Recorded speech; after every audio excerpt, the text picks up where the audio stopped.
I'll get started here while he's working on that. I got a few things to mention before we get going here. Just a reminder, this is just run as an X space, so we do have a guest on most weeks. There will be opportunity at the end to just jump in, ask questions, go down a different route of discussion if needed. We've got lots to talk about actually this week, so I'm sure there'll be plenty of discussion after Rise is done having a chat with us here today too. So welcome to the Superledger Podcast, episode number 3. As mentioned, today's guest is going to be risenfts.com. Thank you for joining us. I'm your host today, Chris. This podcast was an initiative created by my partners and I, Scott and Marco, who are here today, and the Corium Community DAO about 2 months ago. We wanted to create a reliable platform for the community to engage, get some education if needed, highlight what's going on, who's doing what. And that includes Corium, the XRPL, IBC ecosystem, the whole works. And that's why we named it the Superledger Podcast. The team at Corium Sologenic came up with a brilliant way to encapsulate that whole ecosystem. So that's where the name came from. We've been meeting every Sunday here, going on 2 months. This is the third week we decided just to formalize it into a proper podcast. So please share the space. Going to give away one of my Corium punks at the end. Anybody that's shared, commented, will have a chance to win one of those. I'll run a contest later tonight. I'm doing some other things on my YouTube channel for my 1,000 subscriber prize giveaway tonight, so I'll probably draw the winner from that on that live stream later tonight. Nice. If you'd like to learn more about staking on Corium or appearing on the Superledger podcast, you can go to coriumcommunitydao.com. There's a contact us forum there. Lots of information on what we're doing at the Corium Community DAO and the validator and all that is there too. Linktree also for everything else needed. To mention this week's guest, he's definitely one of Corium's pioneers. Nobody can deny that. Great community leader. He's first and currently still the only NFT marketplace built on Corium. I think he's the only project that's been released on Corium officially at this particular point. It's a multi-chain NFT platform that can be found at risenfts.com. And I had the pleasure to interview Mark many months ago. It's by far one of my favorite interviews I've done and one of my most popular on YouTube also. So I look forward to getting an update from him here today and sharing that with everybody that's tuned in to join us. So look forward to hearing what you got to tell the community here today. I know there's been a lot of upgrades around the platform there. It's been available for quite some time, but always work to do, right? Can everyone hear me? Yes. All right. So thanks for joining everybody and being part of this. We have definitely been going through some upgrades. All the feedback has been great for everybody that's been sticking around and trying to make things work. Definitely had some developers that were coming through and made things look good. They showed me all these other sites that they were doing, progress, and then every time that they were just incorporating things bad on the front end. And that's where a lot of images come up slow, and there's other things like that. There's definitely still some image lag on our site. We've tried many different image processing sites that use better speed, like the ones that Sologenic uses, the ones that Territory uses, and a few others.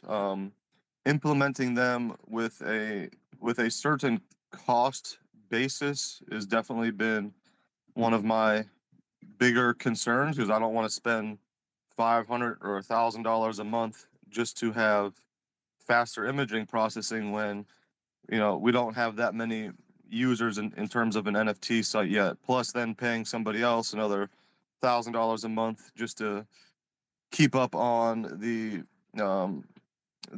allocation of data. Oh, making sure this is operating this degree. So there will be a little bit of lag time still on images. I'm in the process of adding something now over the next week or so that will definitely enhance the user experience a little bit more. But in terms of data safety, knowing where knowing that you have Corium NFTs available, knowing that you have XRP, Ethereum, AVAX, Binance Smart Chain, whatever NFTs that you want to decide to list on our site, you can still do. And then all of that data is secured on the blockchain. We are just a front end resource to be able to see some of those NFTs and then connect with others across many other chains. We're in the process of adding a few other chains. I think that we added Near blockchain recently, and we have a partnership coming with a few projects from Near. So pretty excited about that. They're doing a lot of higher end art with like a lot of the 3D gyroscopic stuff. So I got some people coming over to help out with that, and then really integrate some pretty sweet things to the project. It's like I want to do so much more, but again, coming out with budget in a bear market, not really getting too much help besides from a few members of the community willing to uplift the space a bit has definitely been helpful. But we are still cruising along and making it work. As long as I can get my computer up and running here, I will show you guys a little preview of the Learn to Earn app that we're also building. In regards of just the NFT market space, we clearly host a couple other parts, but we're keeping them separate as in terms of business. Everything will be ran under our umbrella, which is a non-for-profit, and then the the validator node, the application where it will be Learn to Earn, where you can come on and learn about blockchain and learn about different ways to be a better member of society, which will normally start with your own health and different ideas in regards to that. We have some pretty cool, innovative things in the works with that, and we want to be on the forefront in terms of the technology with it. So, working with some different biometric companies and running some other things out like that that will really enhance the user experience. I know those are a lot of words that I just filled the space with. If anybody had any questions with what I had so far, I'd be willing to answer a few of those as much as I'm allowed to. There's only so much that I can talk about in terms of who we're partnered with, things like that. That can't really be discussed yet, but there are a few things I can say if you can ask the right questions. Yeah, well, I think you mentioned it on X already. So you also have something you're working on with Leap Wallet. Is that correct? Yeah, I think that should actually be integrated right now. If you go to Leap Wallet, if you have it, I recommend Leap Wallet regardless if some people had a bad experience at. There was a couple people that had like kind of bad experience when Corium was first being integrated into Leap Wallet. I feel like all of those problems have been hashed out. In general, there was a lot of problems with Corium and the Cosmos because it was just a new blockchain, and a lot of if you think about it, a lot of the chains that have launched on Atom and Cosmos network have been not really that great of chains. They're just like they're smaller guy projects. They don't have a lot of money running through. You have besides like Osmosis, but even Osmosis, there's some like corruption behind the team in the way that they issue tokens and things like that, and they've been called out on it in a few spaces, and they haven't had anything as solid as the Corium. Oh, I didn't mute him. Oh no. You crossed the line already, Mark. You crossed the line already. Can you hear me or no? You're back. There you You're go. back. Okay. That's probably just my good old Hawaii clouds passing over, blocking my service. Anyway, there wasn't a lot of great chains that launched on the Cosmos ecosystem at first. So, running through, Corium came in. There was a bunch of hiccups with different wallets. Now everything seems to be kind of smoothly integrated in, and people see that Corium is a very solid project. So here we are today. If you do have the Leap wallet or you're having trouble accessing on mobile, I highly recommend going into the Leap wallet and then using their browser, because they have what's called a Web3 browser. There are a few other options for Web3 browsers available. I think there's one called Chemo, and there's another MISO, a MISO. I was working on a partnership with MISO also.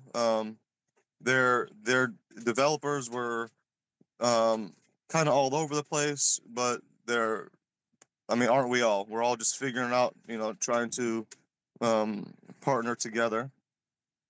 But if you go in the Leap wallet and you press the browser button at the bottom in the middle, then you can type in the word just Rise, and then it should show us in their list of DApps there at the top. And then the more that we are selected, in terms of the more people search for Rise now in what's called Leap Wallet calls it the smart search. If you press Rise in there, then it'll take you right to our site. Pretty simple, pretty clean. It should pop your wallet up right there and ask you to connect your wallet.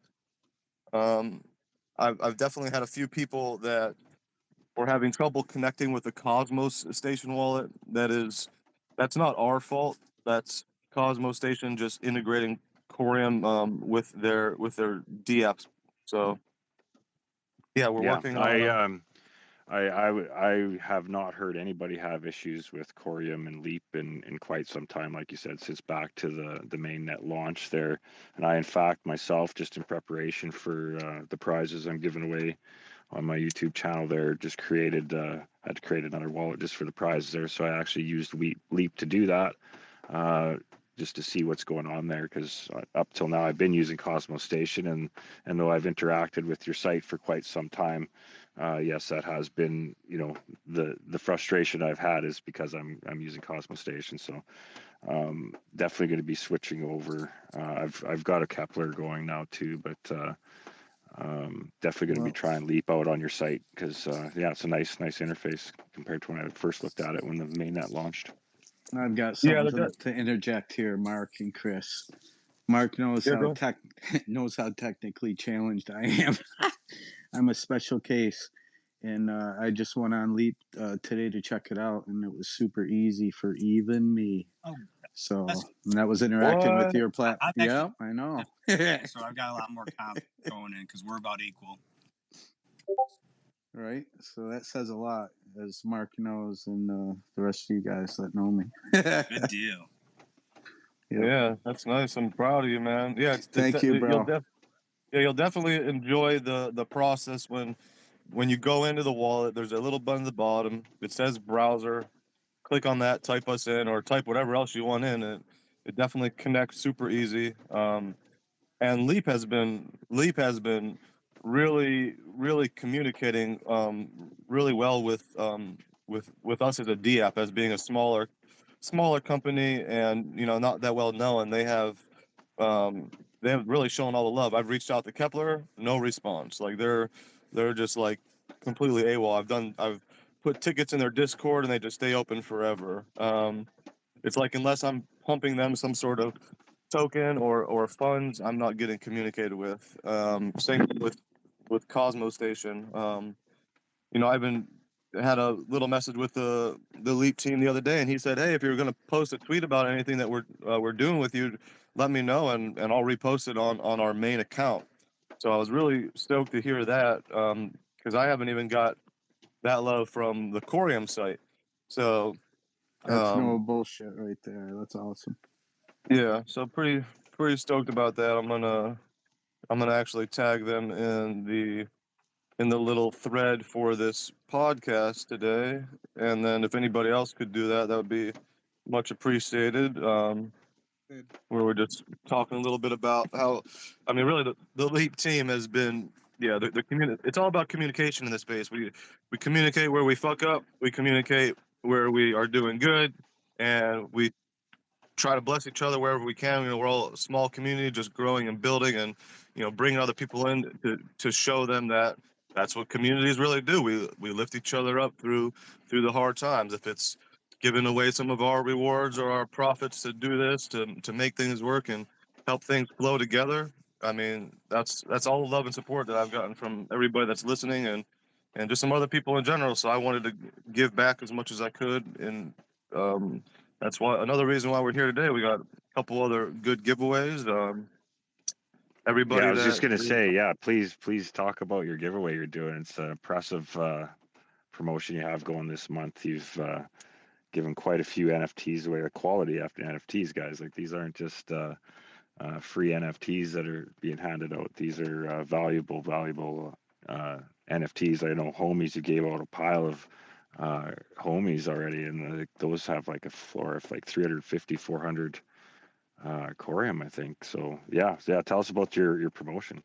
So I truthfully I felt bad about the way my developers pushed the launch pad out, and they you know of course we were working with the homies team closely, and the homies team was wanting to be the first one to launch on Corium, and they were. Corium was definitely homies launched before we launched our Rise member NFTs, and I was happy to do that for them, but I was unhappy that our launch pad was said to be okay, and then there was just all kind of hiccups, and it wasn't just my developers. It was clearly all of the wallet connections, and Corium being a new a new chain, just as we discussed earlier. So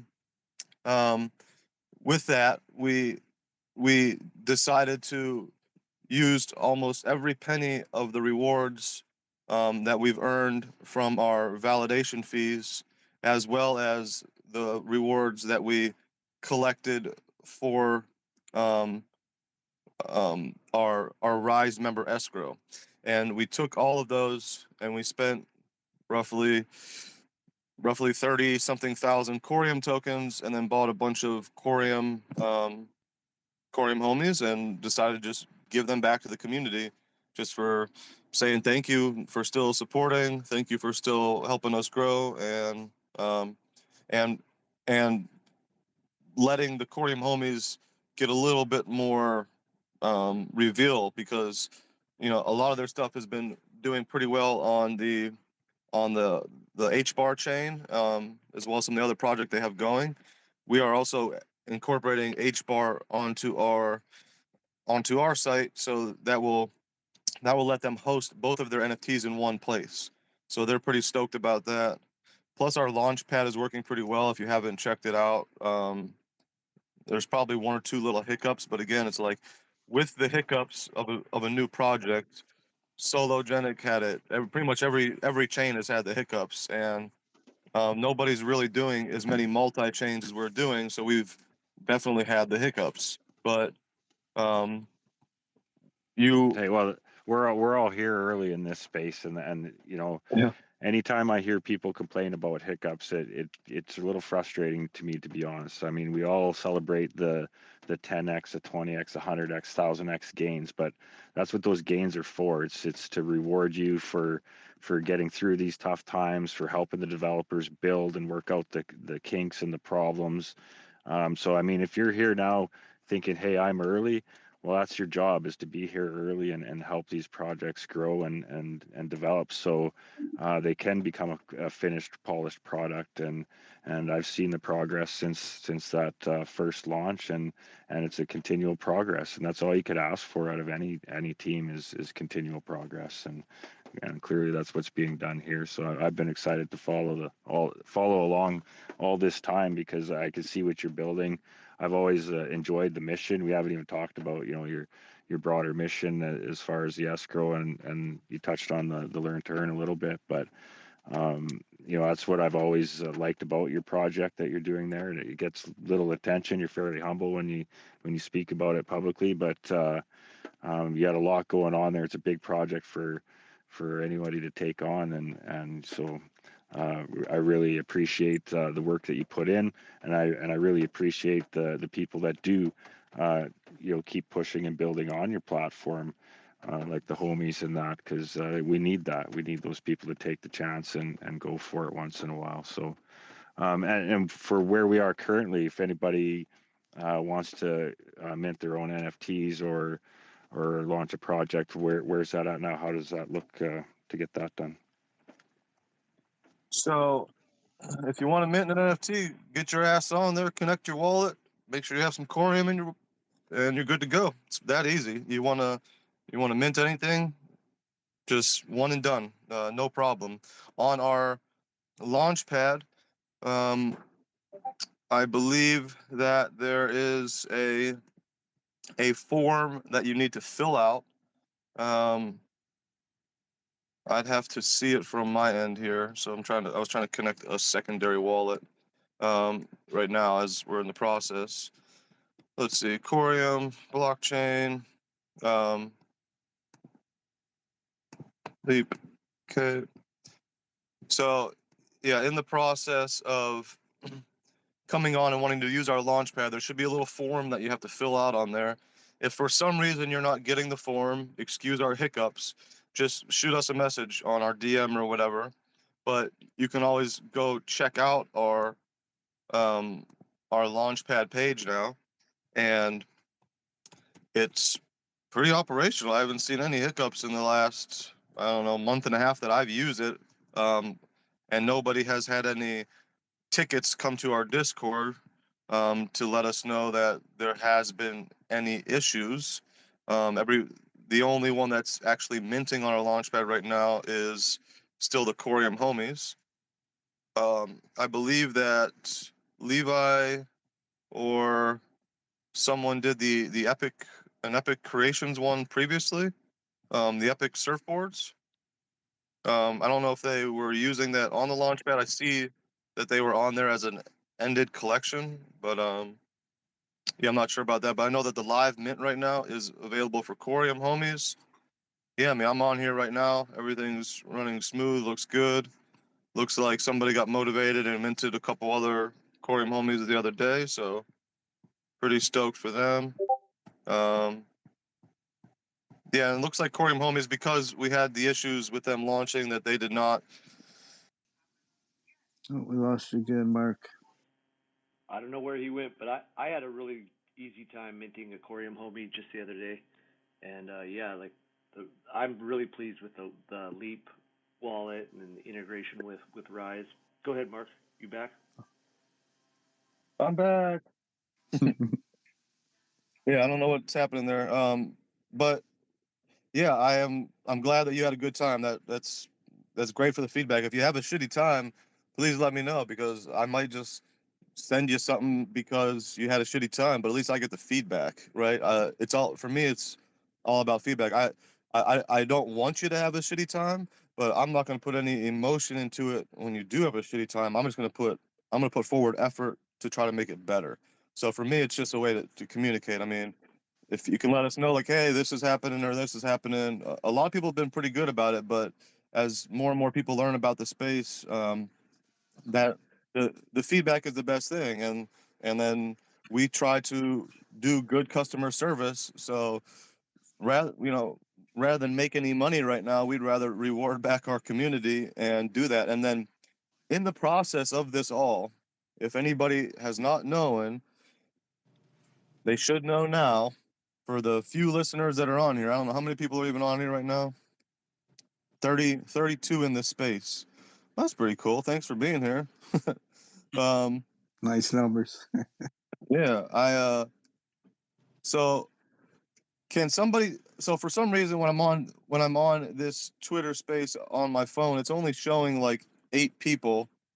It's not showing me Nice numbers. yeah, hold on. So okay, that's weird. Can somebody screenshot all of the people that are listening in right now, the 32 people, for me? Because if I try to connect to my computer, it has a lag from my phone. Yeah, I'll do it. Sorry, I said it wrong last time. That's why I'm thinking about it now. I see Devon. I said it wrong last time. Sorry about that. Devon, You have your hand up there. Devon. Yeah. Devon, yeah, sorry. Thank you. Can you hear me? Yes. Yeah, real good. So this is this the platform that he's talking about? Is it an NFT marketplace that's on the Corium Ledger? So yes, we are not just built on the Corium Ledger. We have integrated the Corium Ledger into a multi-chain marketplace. So we operate We operate on Corium. We operate on XRP, Ethereum, AVAX, Binance Smart Chain, and the Near network as of right now. So, okay, that's pretty interesting. So I hold all my Corium on the Sologenic wallet. So would I be able to interact with this marketplace from the Solo Dex? So any Corium NFTs that you own on Solo Wallet are actually XRPL NFTs. They have not converted over to Corium NFTs. A lot of people minted on the Sologenic website because Corium at first was also built on the XRP ledger, which they still will be on the XRP ledger and that, but to like officially have a Corium NFT and be awarded in Corium, you would have to be on the Corium ledger until. So this is where it gets a little bit weird, but it's pretty easy to understand when you, if your project offers you rewards, because Corium is available on both networks, they can technically award you Corium on the XRPL, but not Corium on the Cosmos. The Corium on the XRPL, you can't stake that Corium unless you convert it over to the Cosmos. So some of the projects that are Corium based, they just need to also mint their NFTs on the Corium ledger if they want to, or they could stay on there. But in terms of operating on our marketplace, they would only show as XRP NFTs because that's how they were actually minted as XRP NFTs. So people are just using them as a way to help promote the project for one main reason, and that is Sologenic Marketplace has more volume than Rise Marketplace does. So it was more just, hey, here's a way to learn more about Corium NFTs. You could buy them here. One day in the future, we will mint them on the Corium network also. But everybody that you're dealing with on the Solo Marketplace, I would say, is a pretty trustworthy individual because they've been part of the Corium network anyway since day one. Some people that are part of the Corium network on Sologenic still don't even know about our marketplace, just because we've been kind of moving slow and we've been taking things, just figuring them all out in the process. But here we are now. We are available. I hope that answered your question clearly. Yeah, I didn't even know that Corium had a marketplace. I thought that Sologenic was supposed to be the marketplace for Corium.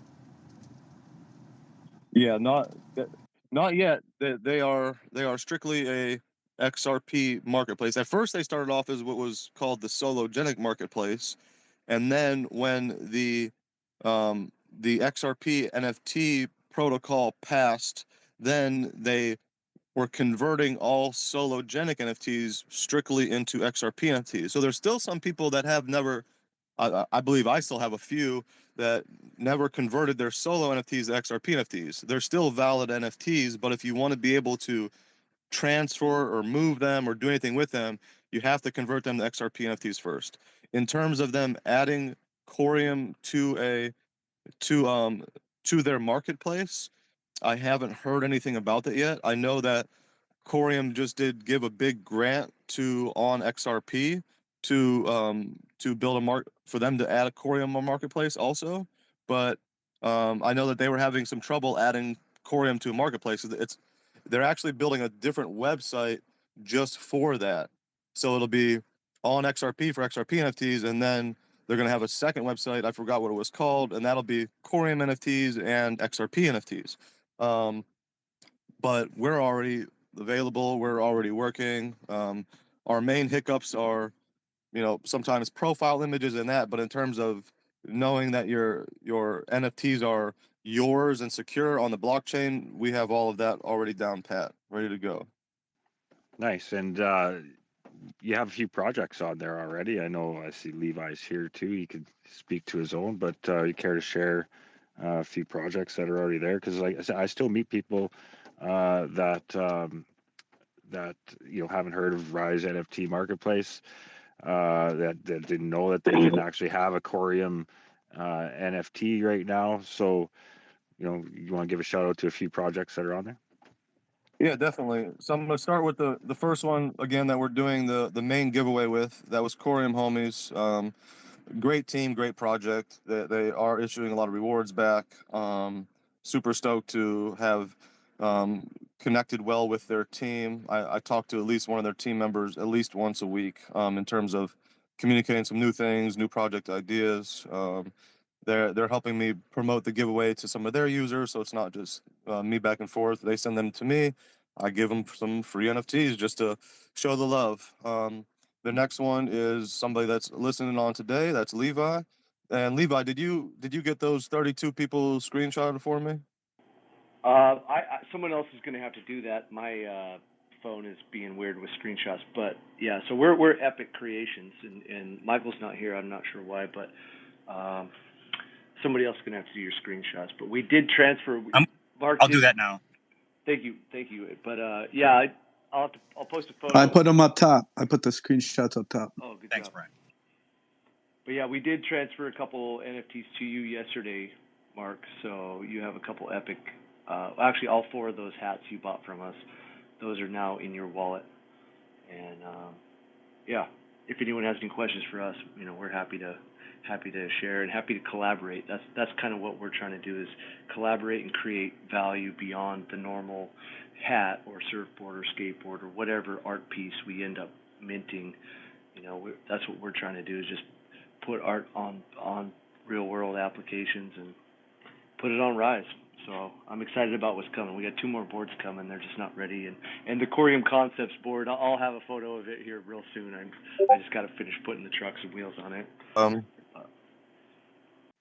Yeah, you're good. You're good. Okay, I'm not seeing it feedback on my side, but that's fine. As long as you can hear me. I have so I ran into Levi at the store the other day, and he was showing me his project. I've been so busy with getting our validator re-squared away with new advertisement and getting our informational site up that I really wasn't even paying attention to anybody else that was launching on there. I was just been busy with life, and then he was wearing one of his Epic hats, and I was like, oh man, those things look pretty dope. And he was like, yeah, I got a couple over here, check them out. And next thing you know, I'm buying 4 of them, and I'm gonna be giving away 2 of them today to somebody that whoever my little random spin generator wants to give it to. So once I do that and I let you know who had won, I will just have you DM me your address, and then we can get it shipped out to you. And then we'll also transfer you over the NFT for the hat. Those are one of the giveaways that we're doing. Also, for anybody that was here, for those 32 people on our screenshot, if you're lucky, you came in the last 2. There's 34 now. We're going to be giving away 1 Corium Homie to all 34 people in this space. And then by the end of the podcast here, I will be giving away 1 laptop. I have a Dell Inspiron 14. It's a pretty damn fast computer. Bought a couple of them new in the boxes. It has a AMD Radeon graphics card, and it's a 5000 series. Yeah, they operate pretty nice. So somebody will be getting shipped a new computer by the time that we get off of here. So good thing that you got in here when you got in here. So you are one of those people for the spin.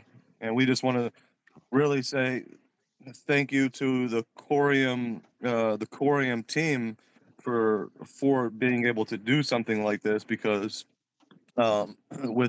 with the way that their blockchain works and the way that their blockchain rewards and does things like that, and for communicating with everybody as well as they did early on, that we were able to be here early and then earn the rewards to be able to give back to the community in this type of way. And yeah, that's one of our aspects with our marketplace and with our validator. What I was getting into earlier is our validator is we give away a really good portion of what we call our 5% fee. Yeah, some people might charge a 1% fee or a lower fee, but all of the efforts are not going back to our pockets. We're we're giving back to all of our community in all different ways. It's not always going to be computers for you, or NFTs for you, NFTs for you. It's going to come back in so many different ways.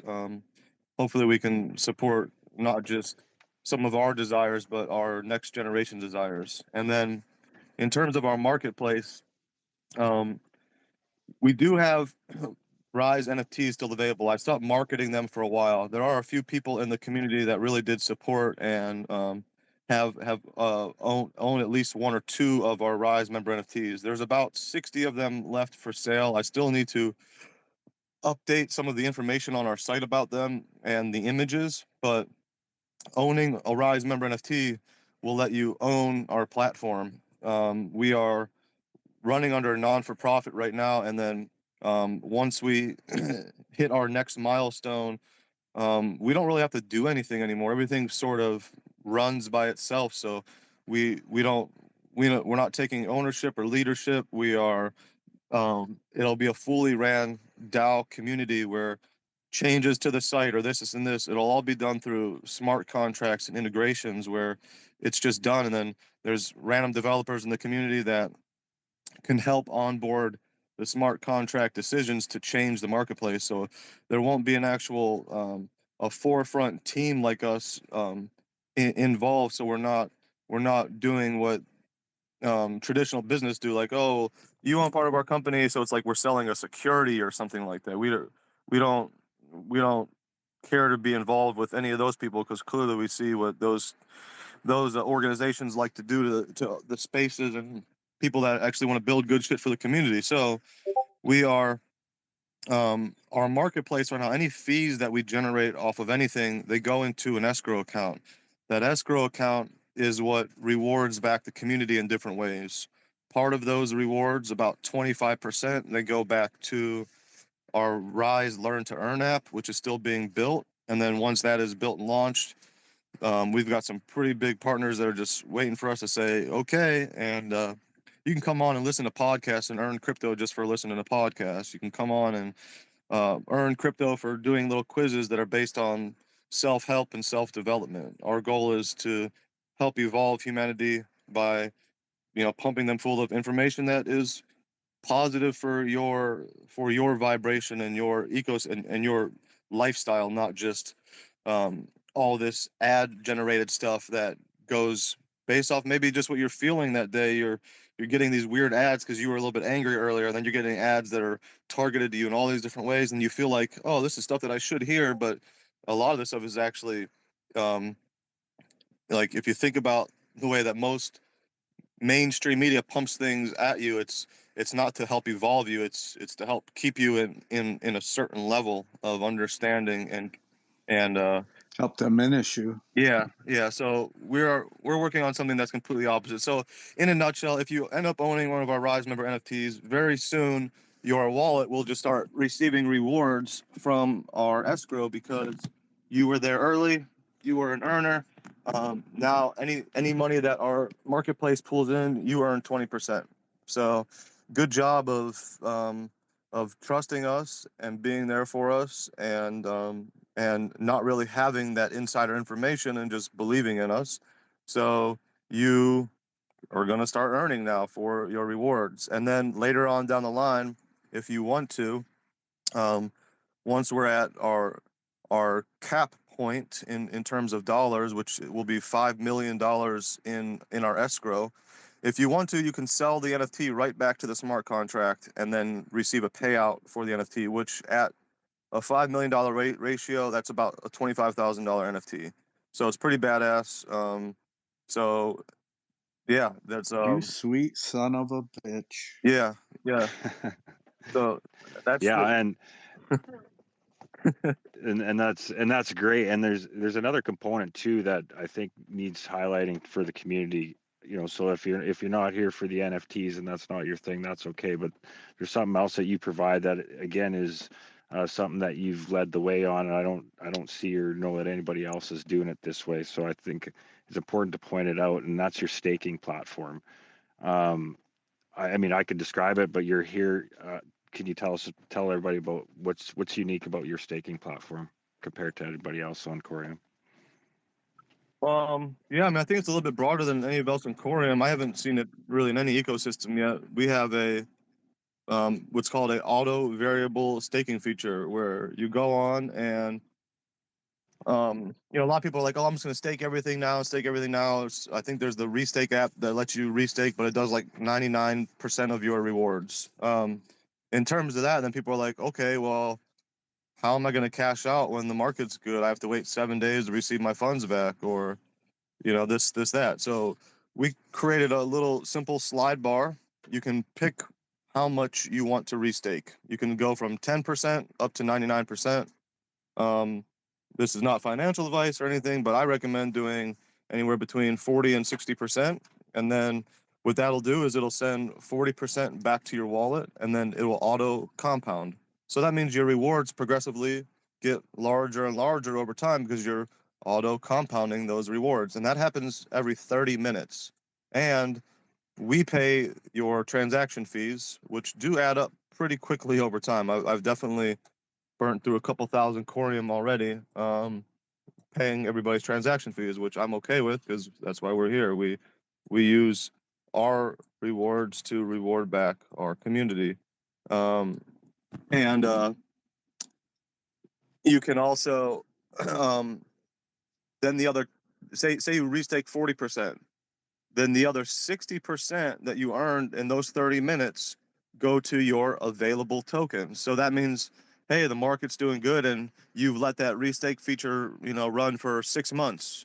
And then the market's doing really good. You're like, oh crap, I want to be able to sell some Corium. Oh, I have to restake. You go on, you're like, oh wait, I don't have to restake because I have a 60% bag that I've let accumulate on the side, and now I have something that I can cash in when the market's doing very well. And then in that, all of it supports what Corium needs right now, and that is people to stake more Corium, right? So it's still supporting the staking, which, if you did not know, staking helps secure the blockchain. Our goal is to have at least above 60% staked, closer to 70% on the chain, because then you can't have big whales come in and buy up 10, 20, 30% of the supply, and then they can mess with the Yeah, We well, lost you again, Mark. yeah, I think you might have dipped out, but yeah, and that's why I wanted to point out that feature because it is unique and it's a great tool, like just to keep some aside because of that unbounding period, right? It takes 7 days to get access to your tokens, and there's nothing stopping you from just clicking, to redelegate them and stake them if you want to. If your bag gets too big, it's an easy process. So it's a great feature, and I just wanted to make sure you had the opportunity to let everybody know about it. Yeah, I appreciate that. And is it okay to tell them what we might be doing together, or? Yeah, sure. Yeah. I mean, hey, this is all about sharing ideas. That's why nice. this is what we created this space for, is for everybody to get together and, like you said earlier, talk about the fuck ups, talk about the victories, and share ideas. There's a lot of great minds in this space from all different walks, and it's a real disservice not to explore what everybody can contribute, and so that's my hope for this spot. So yeah, let's talk about it. I think it'll do wonderful things. So let's talk about it.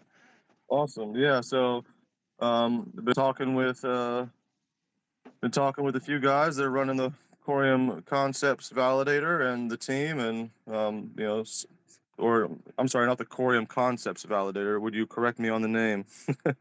Yeah, Corium Community DAO. Yeah, it's a partnership with me, Mark, Mark, me, Mackenzie, and Marco here. We run the Corium Community DAO, and obviously a tremendous support our way towards Rise and what he's been doing right from the start from all three of us. So definitely looking forward to working more with you on this.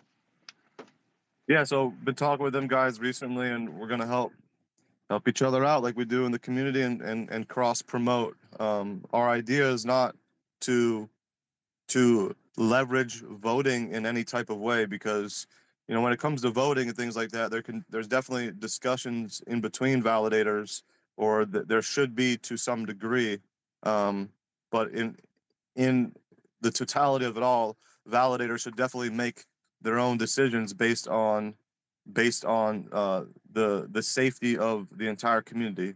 And by us partnering together in any type of way, our goal is to still maintain that safety, but only as of now just to help each other, promote each other, and help each other grow, to help decentralize the space a little bit more, because there are definitely a few top leaders in the space. So I just wanted to point that out, that that is our main goal, is promote more decentralization. By we need a few more people up there in the top, say 7 or 10 validators to help disperse voting power a bit more. So yeah, that's why we're working on a little partnership. So our partnership will also include their validator to be able to use our features. So that will be the only other validator that I know in the Cosmos ecosystem that will be able to also offer the auto variable staking technique. There's a few steps to get the process happening, but I'm pretty stoked for them, because I know the people that do know about the feature and able to use the feature are super happy with the feature. It works well. If there's any issues with your feature because we did some updates at all you have to do is cancel your restake and then re-enable it. And you can always do that whenever you want. If you are tired of dealing with us and our hiccups, that's fine. Go somewhere else. We have no qualms to hold you in your space or do any of that, or we have no access to your tokens. All you just go ahead and unstake them, or you can do what's called is you don't have to unbond them. You can just restake to a new validator. Your tokens are still not available for 7 days, but they automatically get sent to another validator if you ever feel that you want to go somewhere else. That's it. We have a really, I'm stoked for them to be able to help them expand, and then we help each other expand with our advertisements and community outreach, and then show people that you can work together as as bigger members of the community without having to token gate any information, or keep something from the community, or lie about anything. We can really have an open and secure space to to live in a more of an honest world. It might hurt more at times, but that's only short term to compared to what keeping something does in the long term. So yeah, stoked to be working with you guys. Yeah, we appreciate it, and I'm looking forward. Yeah, we got some exciting ideas to work out with you for sure. And to go back to what you're saying earlier, you thank the Corium network for providing us this platform, the network to function the way it does with the validators, and what goes around comes around. For those of you who don't know, Mark and Levi here today, they're from Hawaii, and they were obviously impacted by the fires that happened there, and Corium community now in validator, we took our fees that we generated from the validator and sent them their way to help out during that time. So it's important that we all help each other. We're all at different spots doing different things, and that's I was happy. You couldn't have said it better. Like they provided us a technology that's going to do a lot of great things, and we can invest in it and have a passive income in the future. But at the same time, it's going to allow us to have tools and resources with those tools to help the people around us, and even broader beyond that even. So thanks for saying that, because I couldn't agree more. Yeah, man. That's we wouldn't all be coming together if it wasn't for all the Corium team's hard work. So definitely proud to be part of such integrative project, and look forward to all the cool new technology that they have coming. I think we're clearly in the right space, and yeah, just So, Margaret, I don't know if this is in your wheelhouse or not, but the Corium team had a dev workshop there last week. I'm not a dev. I'm there just to learn what I can, And I was happy that they opened up after for some questions. I was able to get a question out that for something that I'm working on. I asked about the soulbound tokens, minting soulbound token, if anybody can do that right now, and the answer was a clear yes. Do you know anything about that? Can I do that today with your assistance, or what can you tell me about that? Well, I actually have not looked into their soulbound token. Their token creation is different than the NFT creation. I'm sure I could figure it out pretty quickly if it was really something that you wanted to do. I believe on our site you can also create what is, it's not considered a soulbound NFT, but technically it is. Basically, we make all it is a non-transferable NFT. So that just means you can never let go of it. If you want to burn it or, make it obsolete, then that's on you. But in terms of soulbound NFTs, like, that's sort of the same principle to me. It's just saying, hey, this is a non-transferable item that is yours and yours alone. I don't know. I don't know what benefit that brings off the top of my head. I'm sure there are some things to it. I haven't I really. have a few ideas for that. Yeah, that's why I was wondering. Yeah, and I kind of see what you mean. It's kind of how I pictured it too. Like, I know with OmniFlix, I'm putting up videos on there, and same idea. Basically, I'm just creating a NFT of that video, and it's obviously not one that I'm intending to sell or transfer anywhere. So it's the same idea. It's just an NFT that can't be transferred, basically. So no, it's no problem. Yeah. I just thought maybe you'd know about it. I do have some interesting ideas for that technology, so I'm eager to learn how it can go. Like, I hope it becomes as easy as what you see on Sologenic, for example, where you can just deploy your own token on in that forum there. So Yeah. I'm sure that they have interface coming like that soon. I could do a little bit of research for you if you think it'll really help and that's something that you want to do. In terms of NFT, like on OmniFlix, I mean, you could really do the same thing on Rise. Also, you can just create an MP4 video and then you make it non-transferable, and there you go, same thing. So yeah. I see some hands up there. Just like in the next space, no hands needed. If you have a question or comment, just please jump in anytime. Yeah, my question was, I kind of forgot it, but I think it was to the staking aspect. I'm not really familiar with proof of stake. So what is the benefits, again, for me staking on the chain? And does staking take the coin out of the circulating supply? Yes, and yes. It does take the coin out of the circulating supply. The benefits for you would be, one, you get rewarded for taking some out of the circulating supply, plus also you're creating a safer space for yourself to communicate. So it's not just about making rewards, it's about having an infrastructure through time and space that will let you have a safe place to communicate and do operations that aren't being hijacked by a bunch of advertisement companies and hijacking your data and making things unsecure for your own transactions. So when you stake, you support security and decentralization, and then because you supported security and decentralization, then therefore you are rewarded.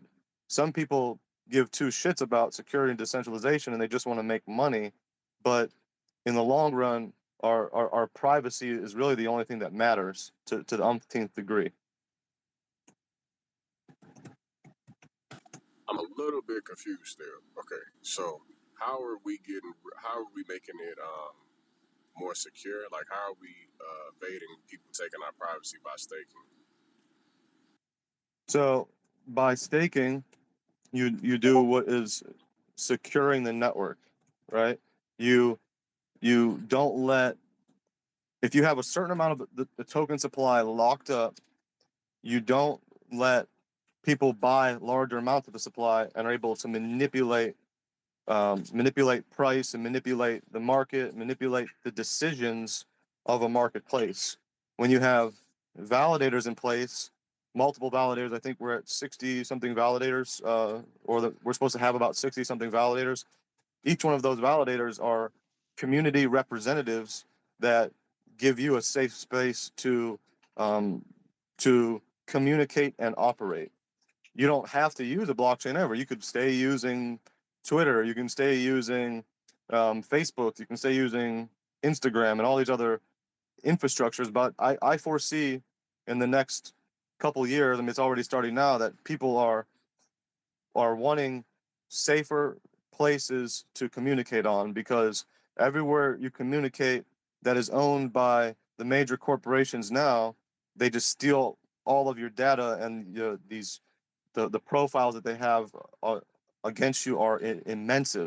And whenever you walk into a store and your Bluetooth is on your phone, the stores track your Bluetooth tag data, and you'll start getting advertisements just in the store related on other things that you might not even want to be related to, but it'll just relate it to there because it has your profile and your data. So by having other spaces to come to for secure messaging and secure data transferring is really what a lot of the blockchains will be used for. One of Corium's main outreaches is creating that, because there's a lot of institutions that are begging for secure messaging and secure data transfer, because it's the manipulation behind all the things that, again, are brought to our attention.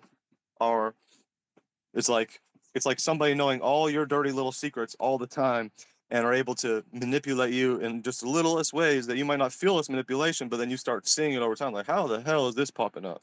So that's where the security comes in of the network. So we don't want this multi-millionaire buying X amount of tokens. They can't if 70% is already locked up, and then the validators have that security of the network.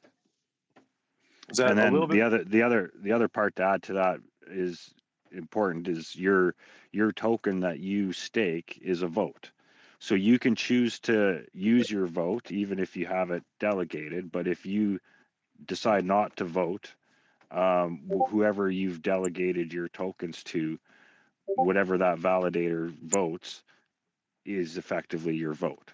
So even though you're delegated to a validator, as long as you yourself hit that vote button, it doesn't matter. Those tokens will represent your vote. But if you choose just to let the validator that you stake with vote, then you're at the mercy of their vote. And again, that's just another reason why we need open communication, is so we can discuss these issues as they arise and make sure that the validator is voting and how the community would want. And then to maybe clear up what Mark was saying about the security part, like, we're here because we support the vision of Corium. Like, they're building an enterprise grade blockchain that requires a lot of the features that we enjoy and that we subscribe to, but at the same time, for enterprise, you need that KYC, the anti-money laundering. You need all those features available, and that's what's unique in my mind. Is why I'm interested in this blockchain, is because they're catering to both, right? So you're going to be able to maintain that decentralization, but at the same time have a platform that, because of the smart tokens, you can program that KYC and AML for somebody that requires those features. But somebody that prefers a decentralized self-custody route, can still have that and support people that are building towards that future. And then go ahead.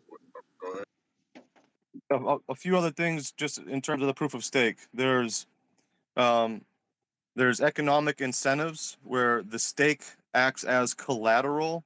If a validator were to approve a fraudulent transaction, or they try to attack the network, then they lose the risk of staking, like losing their own coins. So, you get somebody that has buku money and they really don't care about a couple $1 million. Like, they'll pay a couple. Like, look at the FTX collapse. They were willing to put millions and billions of dollars on the line just to help crush the crypto ecosystem, right? To make sure that they could push their regulatory agenda upon all of the crypto space. They even were willing to, sacrifice one of their own, the Sam Bankman-Fried, which clearly he's just, another puppet behind the strings, but they're willing to sacrifice a person and millions of dollars just to help crush the entire crypto space, to help rush in regulatory clarity just the way that they want it. So with proof of stake and doing that with different validation fees, you help stop activity like that. You also there's penalties for malicious behavior. So these penalties can include you lose a portion of their stake, or you being banned from future participation in validation. You also reduce centralization risk. You don't let the probability of being if there's too much centralization in one area, then again, that creates an issue. So that's why I was talking about that earlier, about helping delegate more funds so there's less centralization. There's other things that are a little bit more complicated. They're called long-range attack resistance. Since validators must hold a stake in the native cryptocurrency, it's challenging for an attacker to acquire a large enough stake to dominate the validation process. So that's another reason why it's better that we stake more now, and then we hit our 60-70% threshold. It's harder for this criminal enterprise to buy up a bunch and then try to mess up the validation process. So it makes it a more secure place for us to communicate and operate. There's a few other things that are more complicated. I won't go into detail, but if you want to listen to this later and look it up yourself, one is called selection randomness. Another one is multi-validator consensus, network participation and vigilance, and then nothing at stake problem mitigation. So these are all just a few things that help it make it more secure for all the things that we got to do. And then there's about 10 or other 15 things if you want me to send you a list of those so you can do a little bit of DYOR. Yes, I would appreciate that. Yeah, just shoot me a DM, bro. I'll send you whatever, and it'll. I can't DM you. I think you're verified. Oh, yeah. There's that problem. Let me see if I can just add you right now while we're at it here. Another proof of stake, because I know that there are different types of proof of stake. You have like pure proof of stake, which is like Ethereum, and then you have like proof of stake, which is what XDC is doing. What kind of proof of stake is Quorum in itself? Like ETH, like XDC. I was typing something else here, like Quorum. You want to go ahead for a second, Quorum Concepts? Let me finish this tweet, and I'm gonna respond to him in a second. Yeah, I'm honestly not familiar with what XDC is doing. I haven't dove into that project at all. I obviously know of it, but not enough to speak to XDC. Quorum's bonded proof of stake, so that's you're locking up your tokens for 7 days, or that's what it takes to undelegate your tokens. Is that 7-day undelegation period? So you're bonding your tokens to that validator. Like I said, you can use those tokens still to vote yourself or let the validator vote for you. And there is penalty, like if a validator gets slashed, which has happened the odd time, very rare, but it's a 5% hit on that. So that's why it's important when you delegate to a validator that you spread your own delegation out, so that you're not, all your chips aren't in one. So at the same time, you want to make sure you're supporting a validator that aligns with what you want to do. So there's lots to go through. There's tools that you can go through them one by one. It needs an update now. I spent 4 hours doing a live stream, or 2 separate 2-hour live streams a while back, going through each one, just comparing the differences between them. Some have a lot of information we can learn about what they're doing. Others have none. Some have 100% commission. Some have near 0% commission. So you kind of have to spread out, but spread out strategically, and that way if a validator gets slashed, for a basic slash for missing transactions, you have to go 7.5 hours basically with your validator down to get slashed. Like, you, out of the last 32,000 blocks, you gotta do at least 17,999 or something like that. So, the service that we use, Zeev, it's manned 24/7. So if it goes down, it just takes minutes to spin things back up. So it's just a matter of making sure your validator is monitored so it doesn't go 7.5 hours without getting back online. But there is other risks, obviously, like Mark was pointing to. So it is important you do the research on your validators, and it's important that you just don't have it all in on one, because then, based on the rewards we're getting, about 30% APY, if you've been staking for a while, heaven forbid, if a portion of your bag gets affected by a slash of 5%, overall, you're still ahead of the game. So nobody likes to lose, but it's, in my opinion, I'm confident with the people that I'm staking with, because I don't just stake on my own platform, that the slashing risk is very minimal. So just important that you learn about where you're putting your stake, for sure, not just chase the lowest fees. Did the Corium team get gifted any Corium, or is it all staked?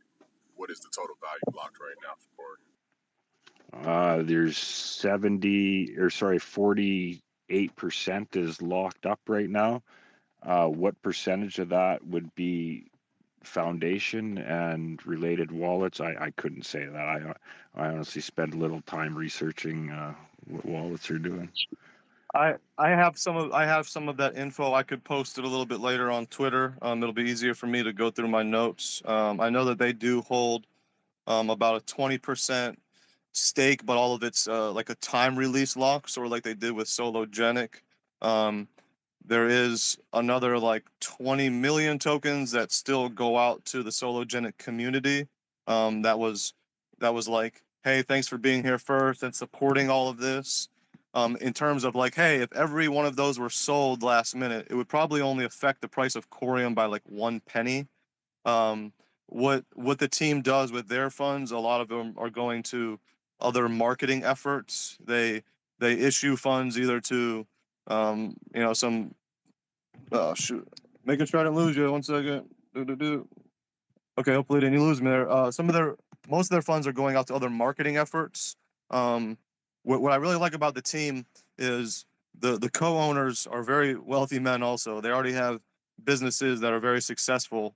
On top of what is happening with the Corium blockchain. So I think a lot of the things that they're doing are for not just to make money and not to have like a pump and dump, but to make a secure network that they can also operate on for their businesses, because they see what's coming and what's coming faster and faster and faster with the rise of the fourth industrial revolution, which we're all headed into more technology-based revolution, and you're going to need these things to help secure your enterprise and things like that. So they're building something that's more community-based, which is also, I believe, a hedge to protect all of their own assets. That's not really disclosed fully, but after meeting with them and seeing them and communicating, and then hearing the way they talk about certain things, and then operational standards, it's pretty crazy. But I'll post some of that stuff publicly that I've had, and if they want to dispute any of it, they can. I love a little dispute to get things figured out. But I'm pretty spot on with a few of those. We've been watching a few of their wallet addresses for a while. I haven't seen any type of manipulative type behavior, so pretty stoked about that. One last thing is you had mentioned what was the difference between Ethereum, XDC, and Corium. So the key differences are, while they all use proof of stake, the specifics of how validators are chosen, and how consensus or how voting is reached, and how network security is maintained, it can vary just slightly, but they all make a difference. So Ethereum focuses on what's called general purpose smart contracts and dApps. XDC network targets global trade and finance, and Corium aims at high scalability and enterprise use.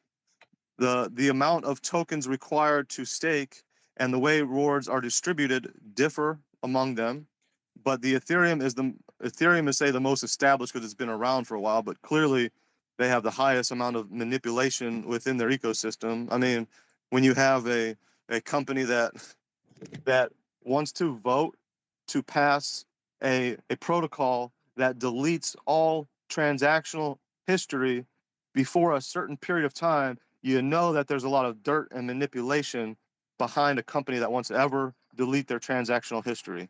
If you get a company that ever says something like that, I would just get the fuck out. But that's just me. And if you don't feel that way, also, I would say maybe dig a little bit deeper because things get crazy. But yeah, so that was really that they all offer a little bit different ways of reaching their validation and consensus process, and then each network reflects its priorities. And so far, because of what Corium's emphasis on scalability and enterprise solution, I see that is a very tight niche angle where nobody else is attacking well, and that's why I feel like it's also an edge to protect their own assets, so they have somewhere that they can communicate on, while at the same time work with some other larger institutions like the platforms that they already are having built for CBDCs and all these other things are pretty immense. So this is why I've put a lot of my time, energy, support, and a lot of eggs in one basket, which I prefer not to do. But there's just a lot of trust behind me in their ecosystem. Corium is trying to build CBDCs. Do they have private layers on Corium? They're not trying to build CBDC. It's more of like an infrastructure where they can operate CBDCs on. They can, and any chain could build something with like a security layer hash where you can't see every part of a transaction unless you have, say, authorized keys, right? So it's like if I send you a message on Corium and I can hide that message from anybody else except you because you have the private keys to your wallet, then only you can read that. And the only and that's what I mean about creating something secure. So I believe they may be developing what is something like that, like a private line or ledger. But I know that they're working on the process of other secure messaging is really again what is needed in the space in terms of with CBDCs and that. And I think the Sologenic platform's already set up for launching all of that, and once you have a two-way bridge in place, it's good to go.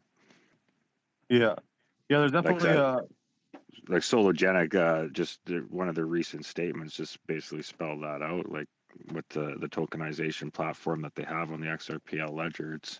This is all meant to work together. Yeah.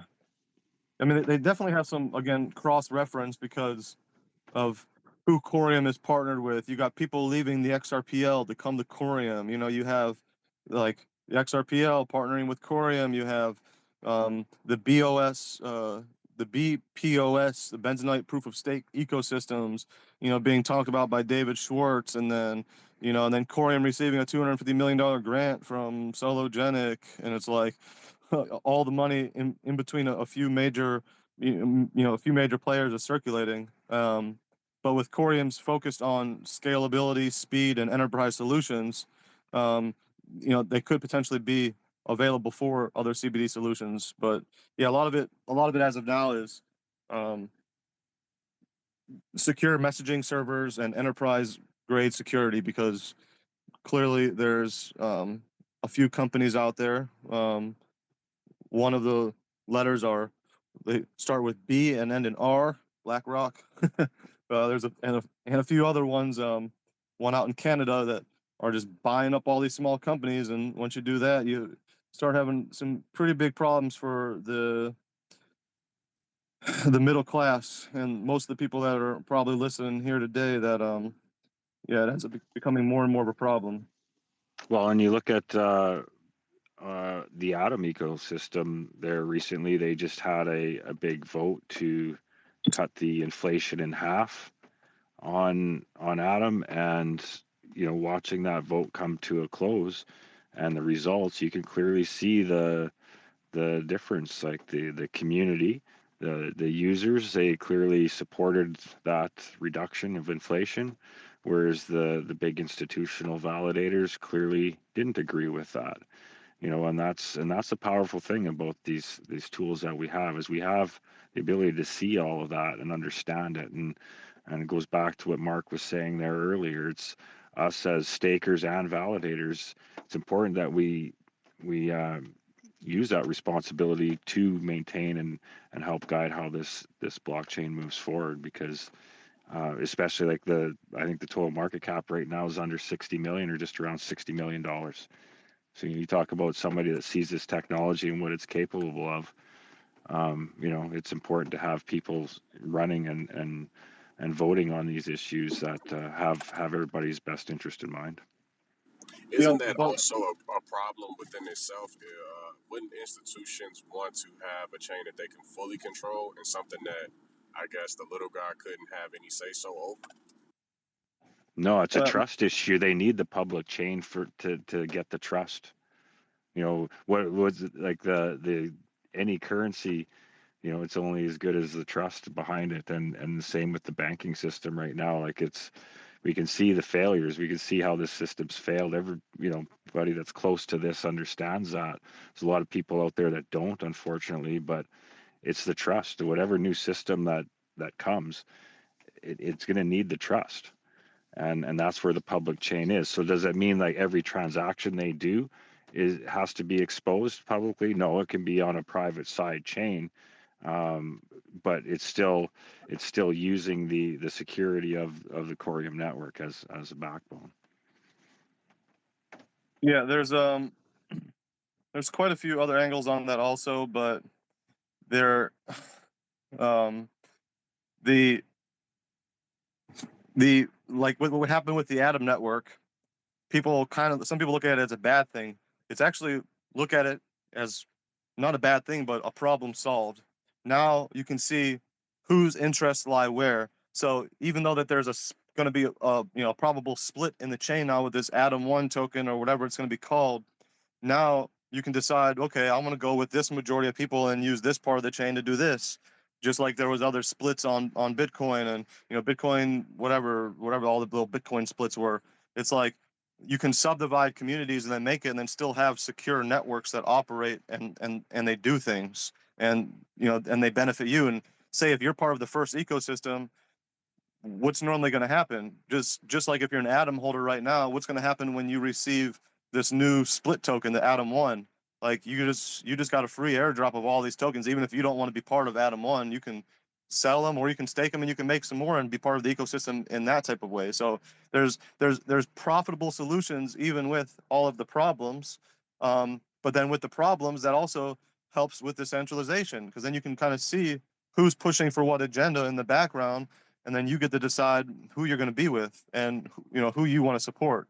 So regardless if there's a whole nother chain, or Corium decides to split some way down the road, I'm not even sure if that's possible with Corium, but it probably may be, just because it is proof of stake. Somebody could be like, oh, we want to decide to create a new. It's probably easier just to create a new Cosmos based SDK chain, unless they're just going to create their whole own new blockchain. But just like there's a new DAO and a DEX being released on Corium and we all get an airdrop, it's just another new project that you're there, you're part of something early. I've been part of another project called Juno. They started paying 120% APY. Now they're down to 60% APY. Every year they cut their APY in half. But it's like being there early. I've also got like 10 or 15 airdrops just by being part of their ecosystem, and then and being part of something. So for me, it's like we're here, we're part of something very early. When we look at all of the writing on the walls, we see who the CEOs are and what they're trying to promote, and how they're trying to also benefit themselves, not just benefit the community. And I see a lot of good writing on the walls. So that's what keeps my investment thesis high with Corium still. On another note, I did post a tweet for the 30 or so listeners that were on when we took the screenshot. Everybody did win a Corium NFT. I ask that you send over. If you're having trouble, DM me. Just shoot in the comment section your either, hey, I can't DM you, and then I'll send you a DM, and then you'll be able to DM me, or just send the information right there in the DM, or reach out to us on Discord. It's really super easy. Where did that tweet go? There it goes. I will pin that one right now, so it's up there, pinned. Okay. Basically, I just need you to, if you don't have it already, create a profile on risenfts.com. Please include a brief description of whatever you want it to say. It could be bean blah blah blah blah blah. I don't care. Just put some words in there. I prefer a little bit of something about you or what you like about crypto or whatever you want to share. Your favorite song. Just something in your brief description, and then your Twitter link. Just some way to reach back out to you. We can also direct message you on the site. Not a lot of people check that or know that we even have that available yet, but we do have direct messaging on the site. So say you like somebody's NFT, you can comment or you can message them right about their NFT right to their profile if you want to buy it from them, or you just want to create a conversation with them to learn more about the other project in another way. You can you can send each other direct messages. We only store the messages for 30 days on our back end, and after that we fully delete our ecosystem. We're working on incorporating a couple things like WhatsApp has, like disappearing messages, so we're creating another way to do also secure messaging on our site. Okay, anyway, back to the free NFT. So we are dishing out some more of the Corium Homies NFTs. They're worth 350 Corium. Please include a profile pic, a brief description, and your Twitter link with these in your profile. Then send us a DM letting us know that you did all of that. Once you did it and we confirm it, we'll send you over your NFT. If you have trouble doing something in your profile in terms of like adding a profile pic or a brief description, let me know. I know some people that use the Cosmos Station wallet are having issues just with the Cosmos Station wallet. We're trying to work with them, but we're not getting good communication. If in a nutshell you really need to do it, we can, as long as you connect your wallet and you do everything else, we can add things to a profile like an image and a description or something like that. So you can let me know what some of those things are, and we can add those to your profile, since those aren't what are called blockchain data. So we can't change blockchain data. We're only upgrading our back end to our front end to say, hey, this is what this person wants to say about themselves. We're not going to do that for you 100 times. So whatever you want for a while, pick that, and then work on trying to understand the ecosystem a little bit more and do it yourself. But in the meantime, we're willing to help people out to get them profiles and then get them some free NFTs. Also, I want to go ahead and do a. For some reason, I can't see all 46 people that are in this space right now. If somebody else can take a screenshot of these 46 people and then just DM them to me, I'm going to be giving away 2 of these Epic Creation hats that I bought the other day. I gave Levi a fat stack of cash for him the other day when I saw him at the market. So I'm disappointed to see them sold out this morning. Yeah. Well, they're here. I got 4 of them sitting on my bed. I might give away 3, but I kind of like them all. But I got to give away something. So it's just my style. I like to buy a few things and then give them back to the community. So yeah, either 2 or 3 Epic hats I'll be giving away if somebody again DMs me those the 40-something people in the space. And then right now I'm about to do the biggest giveaway of them all, and that is giving away this Dell Inspiron 14, and I'm going to do a random pool right here with these little Twitter listeners here. Okie dokie, almost there. Wonder who it's going to be. Well, no shit. You guys ready for this one? Brian B. Brian B. What? Nice. That's crazy, good, Mark. Let's go. He nice, was very talking nice. about. Oh, I'm not even gonna say it. Holy crap! You big sweetheart. Oh man, I'm happy for you. Really, I wonder if Brian could win You are a because sweetheart. I've worked with Brian like 5 times in the background trying to help him get a profile set up and do that, and he's trying to do it all through a broadcast phone and Special doing this and doing case. that. So what I'm gonna open up the computer for you and then download a couple of the wallets and things. You'll put your private keys in and you'll do that part, but everything will kind of be ready for you, Brian, just because I've messed with you so heavy. If it was anybody else, I'd just send him the computer. But just because I work with you a few times, Brian, we'll make it super easy and streamlined, and you can get it all set up and be brand new. Fucking love Woo! you, bro. A lot. Oh, A man. lot. Well, you gotta love this. You gotta love this random picker thing. It did it. I fucking love everything. It's awesome, bro. Oh man, Super sweet. I can't believe you gave away a laptop on our podcast. I really appreciate that, Mark. I appreciate everything you've done for our community and this blockchain. You're a pioneer. You've been out there right since day one. Good times, bad times, everything in between, and you sticking to it, and it's showing. The product's looking amazing, and I can't thank you enough. I appreciate it. It's been a total honor having you on this space again. Said earlier, my favorite interview I've done since I've started this YouTube channel was definitely yours. It's one of the most popular YouTube interviews I've done also, and that's honestly the thing I like most about the position I found myself in here. I'm very blessed. I was describing it to somebody the other day. I said I'm fortunate to be around people that are a lot smarter than me and can make things happen. And you're definitely one of those, and I appreciate every bit you've contributed. yeah, man. Thank you for being here yourself and doing all that you do and rallying the troops. Bringing us all together. Your calm and collective attitude has also helped. Dispel a lot of a background in the drama between multiple individuals, and and you always just have a calm perspective on life in this space, and it's beautiful. Thank you also to Arctic U. Is that how you say it? Articulate. Articulate.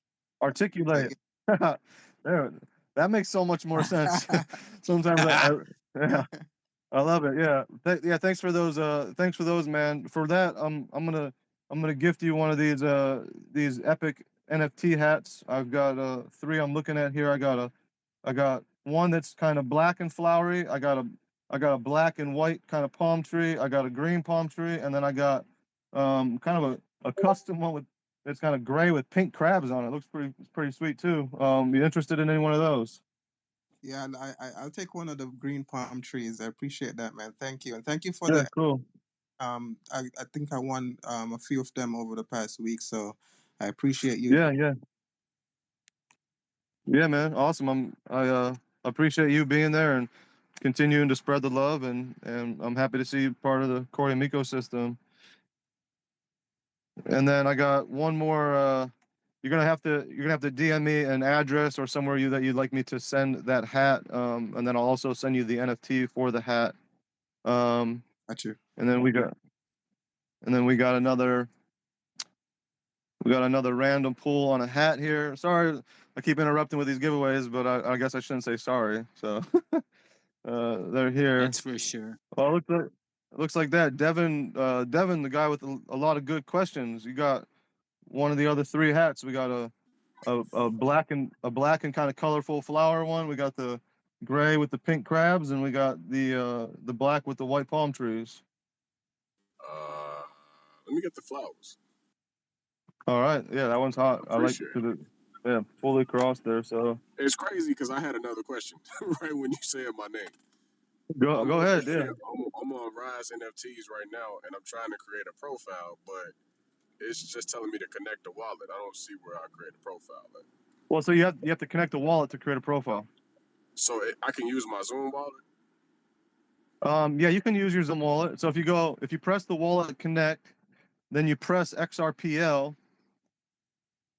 it might give you an access denied right now because I changed my because we did change from Rise Today to Rise NFTs, and yeah, it's probably gonna do that. Let me see here. Let me refresh the page. If you have an issue connecting your Zoom wallet, I will get that handled in a few minutes here. Whenever you add a website to a wallet for Zoom Wallet, they want you to approve it through their developer section.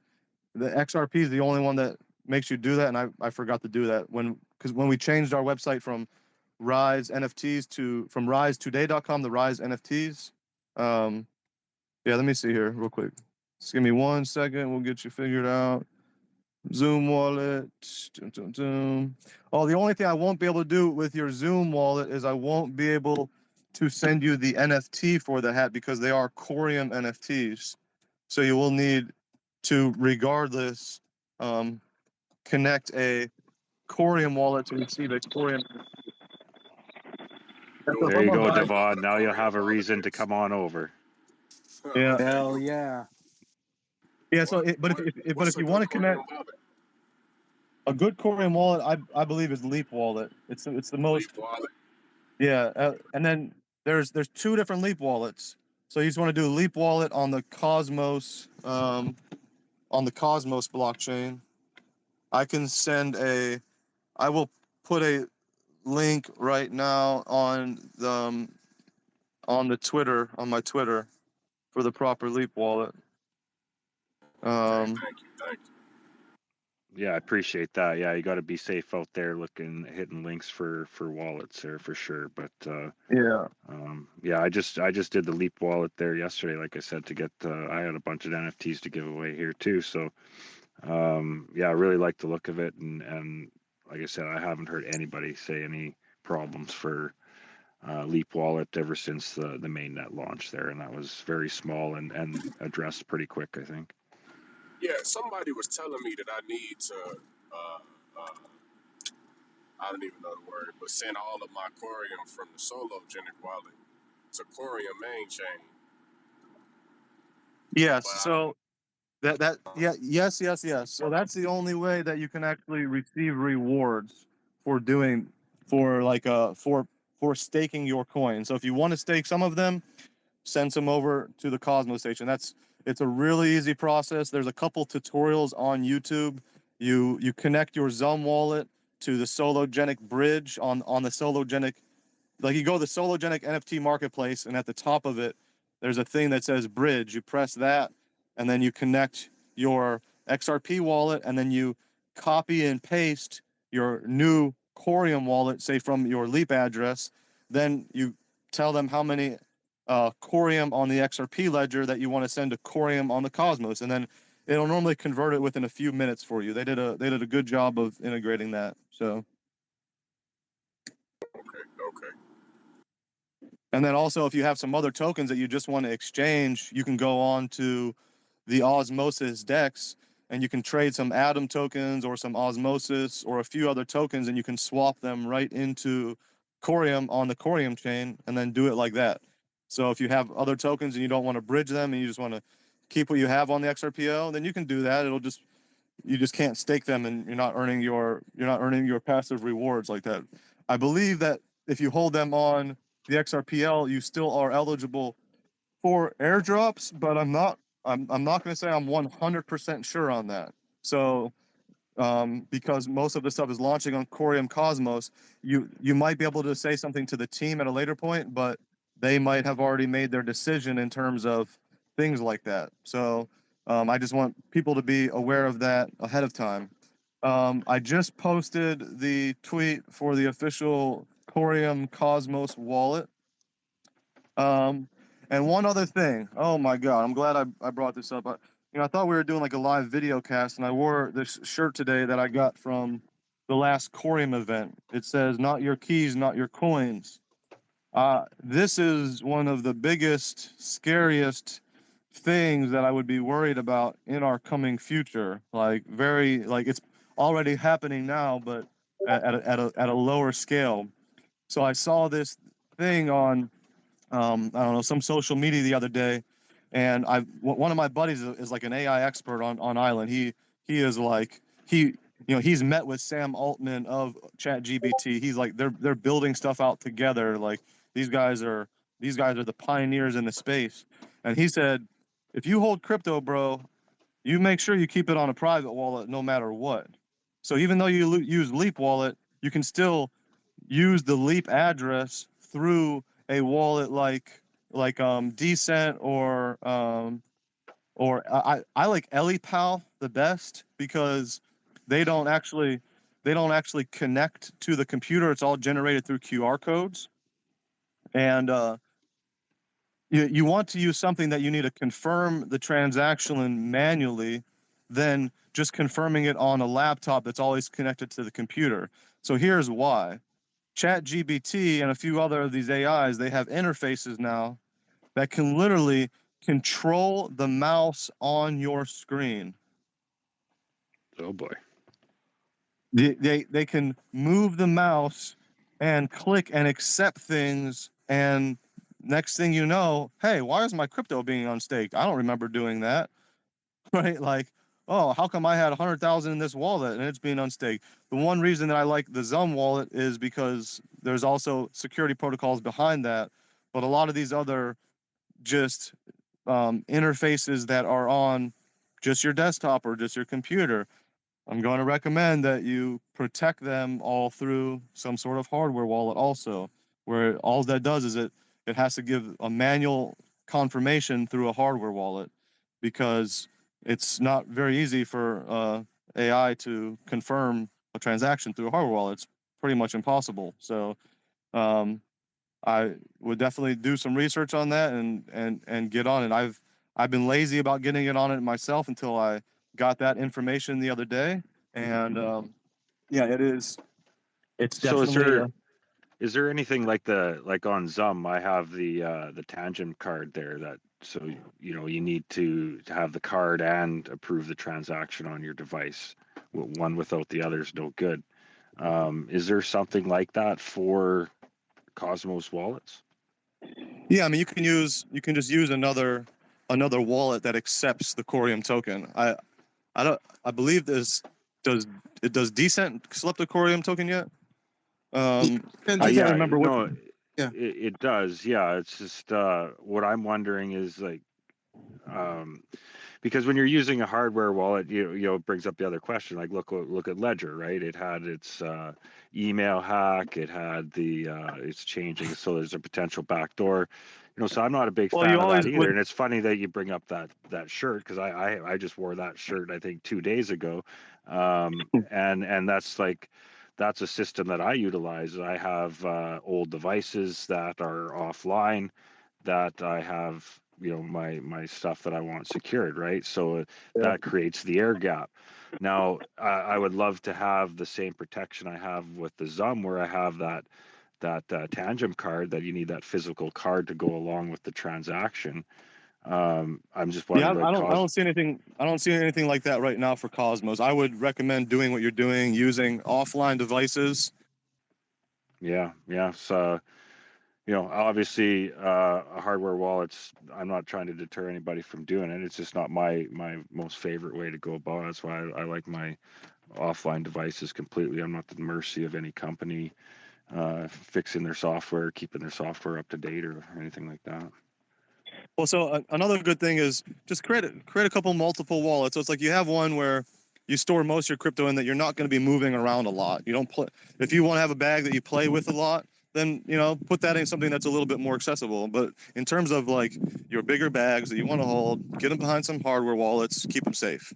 That's really it. In terms of your NFTs and stuff, if you want, have your one Leap wallet address that's connected right to the site, and then you just receive NFTs and stuff, and then you can create another Leap wallet address, but then you can connect that wallet address to like your Decent wallet, because it's just 12 words, and then you can use that way to access that wallet also. Make sure that all of your wallets at least have one password protection protocol, and then look into some simple security features for your computer goes. There's a lot of stuff happening in the background that they don't want you to know. And then like just like the Zen Lounge community, he posted a video the other day about Barack Obama creating the Netflix or the movie or whatever that they just put out, and it just like the same thing happens in our ecosystem. They pump out mainstream media with the things that they're going to do in the near future. They've done it with every case of every problem that ever happens. They always give us a little forewarning.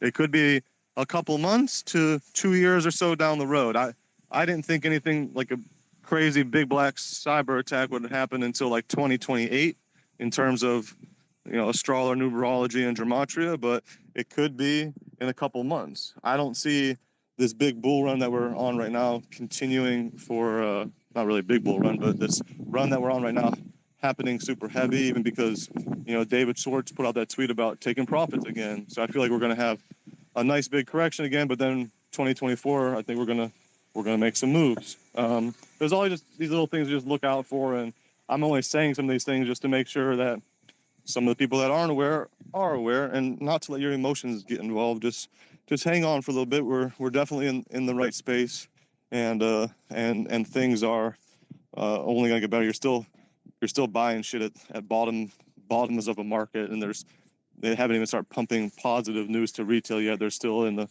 process of talking all this shit about crypto in Congress. Oh, it's only for drug dealers and this. Like, fuck, if I want to buy some drugs, I know I'm buying it in cash. I'm not buying it in crypto. So it's we know we're in the right space. Just remember that. And I got one more hat to give away. Looks like Mr. Saucy was the winner there. Yeah. Thanks, Mike. I didn't expect that. You've been on a win streak, Saucy. You've been on a streak, bro.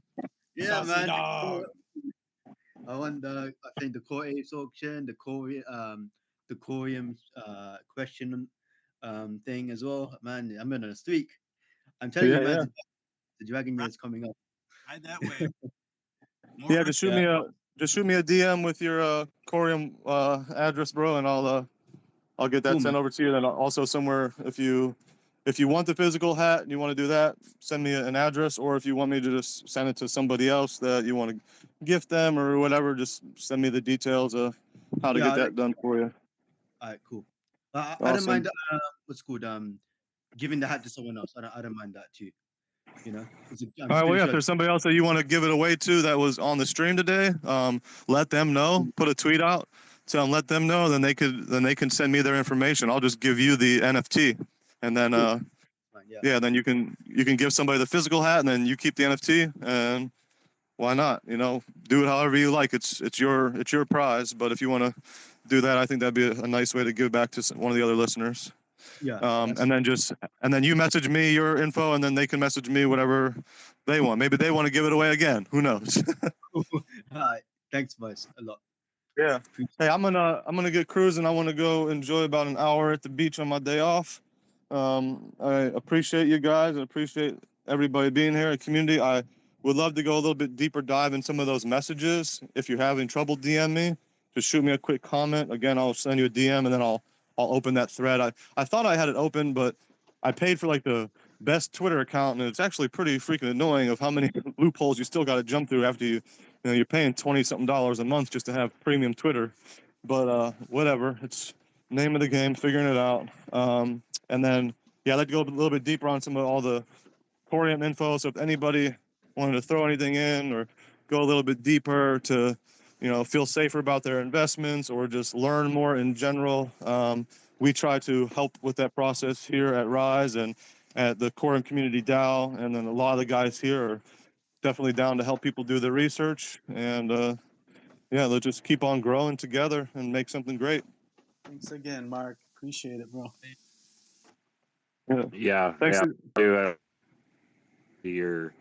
To your site and your Discord and everything. I'll be putting this out on YouTube also, so make sure all those links are there. Encourage everybody to check that out. As I said earlier, it's important we support these pioneers as they build. It takes a lot of time, energy, and money. So They need us to interact with what they're building, even though it might be early. They need our support. So thanks again, Mark, for joining us. I really appreciate it. Yeah, thanks a lot, Mark. Everybody. Yes, sir. Thanks, guys. Thanks for hosting. Talk with you all soon. Aloha. Cheers. Hey, Chris. Cheers. I think we might be Yeah. setting a record here with the with giveaways, man. Like, wow. Like, and we still got more to come. That was huge. Yeah, I'm giving away a punk to anybody to somebody that comments on the stream here today. I'll do a Twitter spin tonight on my live stream. Having a live stream on my Aquarium Concepts YouTube channel to give away, discuss how we're going to give away the prize package. I'm going to have a lot of them listed, still a few more coming in from some community members that are kind enough to donate their own to this prize package. It was pretty solid as it was, but they figured it needed some more. So it's going to be huge. So we're going to talk about that tonight. And that will be, I think, handed out a week later. So tonight I'll hand out a couple punks. I had another post on Twitter here that was going to give away one, maybe two punks if they followed everybody. So we'll spin those up here tonight on that live stream. But it'll probably be a little bit on the later side. That's how my live streams go. Probably like 9 Pacific time. So couldn't ask for a bigger, better gift and prizes from a guest. He certainly set the bar high for everybody else that follows. That's for sure. Crazy, super generous. And you got the computer, B. That's crazy. I know. There's more to that story too, which is even crazier.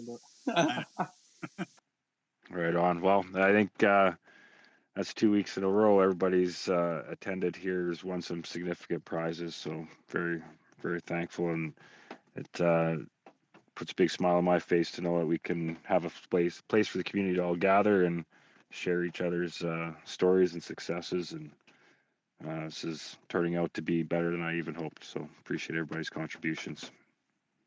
And so on top of all that, we haven't even got into what happened here this week. We had quite a bit go on. Bob had some big announcements this week ahead. We should be seeing some DEXs and some DAOs released, it sounds like. So that'd be pretty exciting.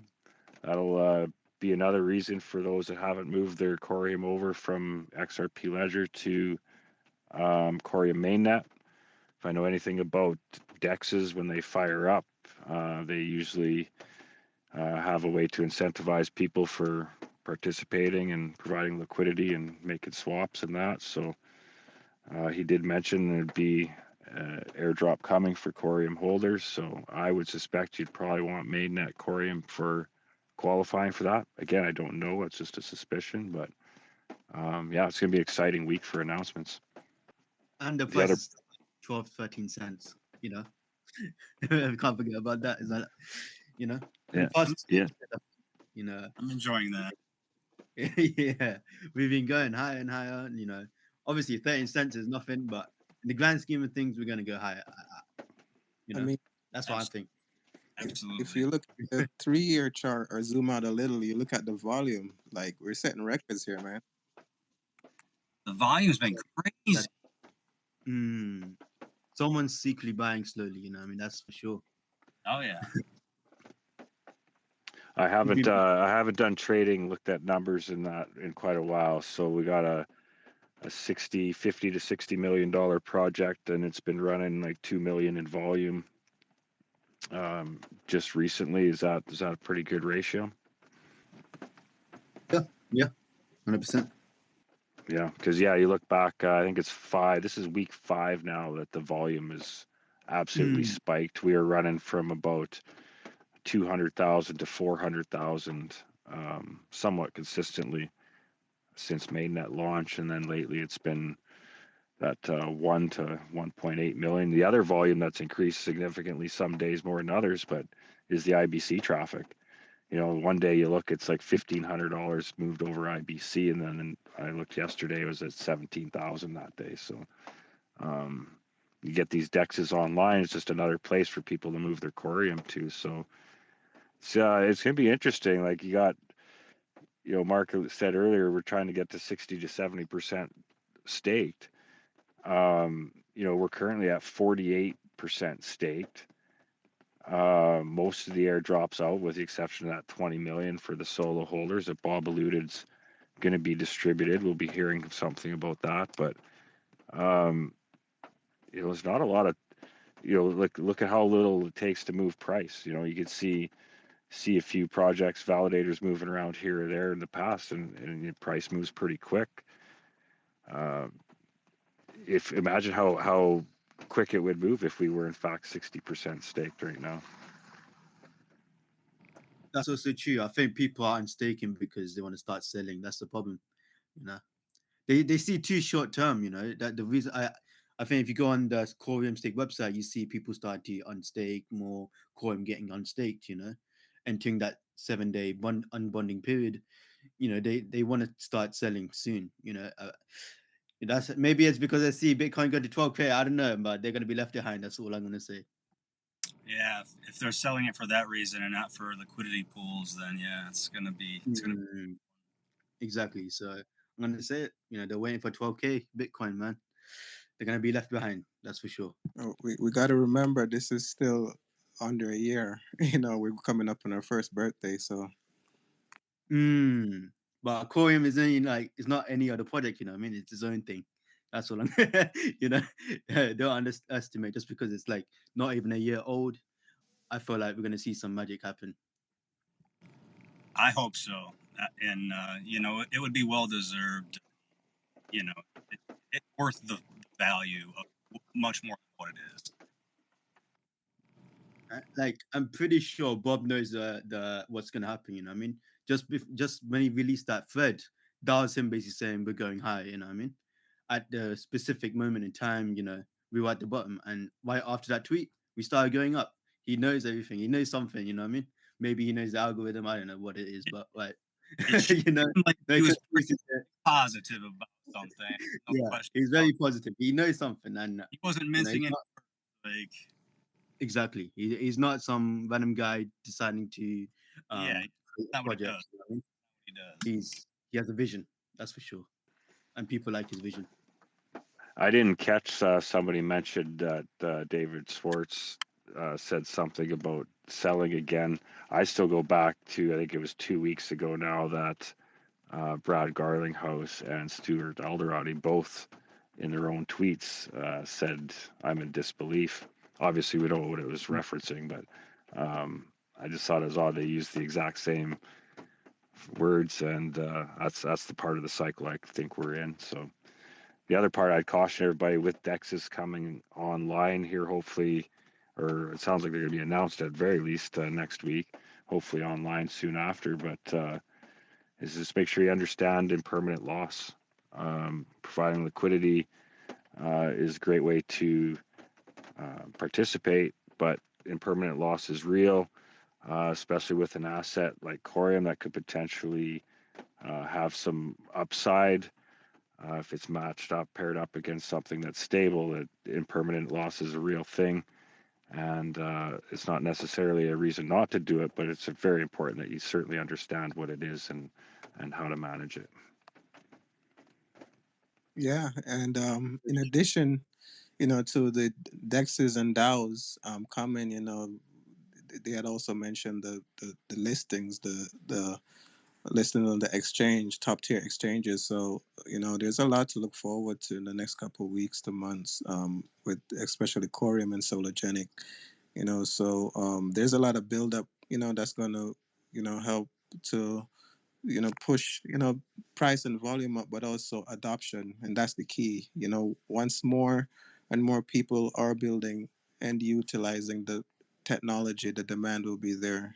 So once we also find use cases that we could solve in our own lives and utilize this technology, that would help as well. So whatever we can do in our own way, if we're not developers, we could support projects. We could delegate and help secure the network. Whatever we can do, because I do see that we're at that point in the project where, yeah, we're not going to see certain prices again for sure, but we're going to definitely find that stability um, going into next year, 2025, with regards to, price and, network security, adoption, and all of that. So, great times.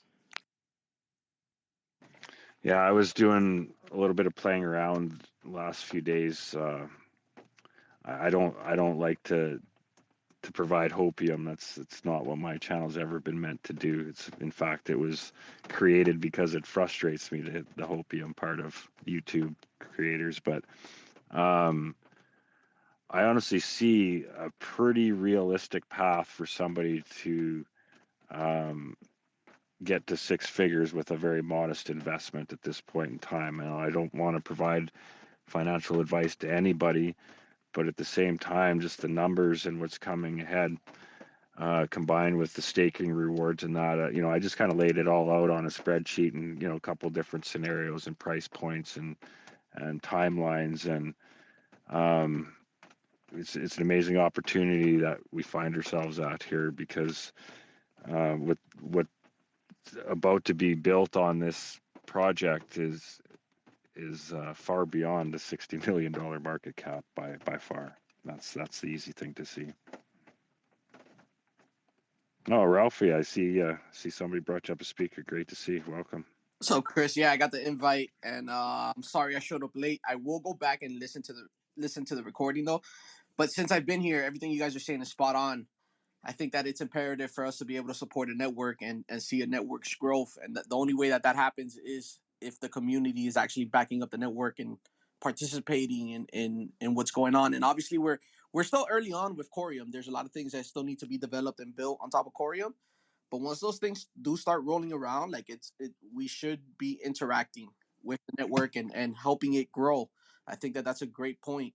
I think that the main reason these big layer ones get to where they are is because people participate in the network. They're not just buying the coin and holding it, but versus they're running transactions on the network and participating in these ecosystems. So I think that's super imperative, and I think that you guys are on the right track with that. And Chris, I love that you made your YouTube channel because you were kind of fed up with these ridiculous moon boy mentality and these ridiculous price predictions. I think that's the main reason why I even come up to spaces or whatever, just because that stuff drives me crazy. It's very easy for people to listen to somebody and take their advice and put their life savings into something and end up wrecked. And it's very important to manage your risk. But yeah, great space, guys. Yeah, I appreciate it, and appreciate what you guys do on your podcast there, Flipper Huddle podcast there every week, grinding with the rest of us, and the other, you got lots going on you never talk about, so you use your space to talk about what I'm doing lots. So you're under the microscope now, Ralphie. Core Apes. If you don't know about what's going on there, get over there, check out their Discord.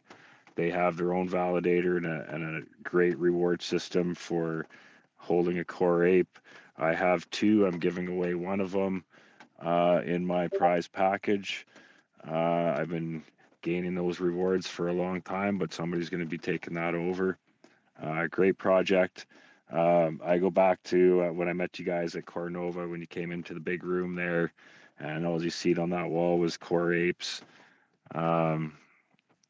It was a cool moment to be part of. So I was glad I caught that, and great project you guys have there. I definitely did not shed a tear, guys. I know you guys probably saw that video. I had something in my eye. I promise you, it was like bothering me all day. I did not shed a tear. You were bawling your eyes out, bro. Man, it was such an emotional moment for me. We had to get the launch out before mainnet, and we had 2 weeks and like 3 days, and I got zero sleep, and just to see the apes on the wall, man, just got me so emotional.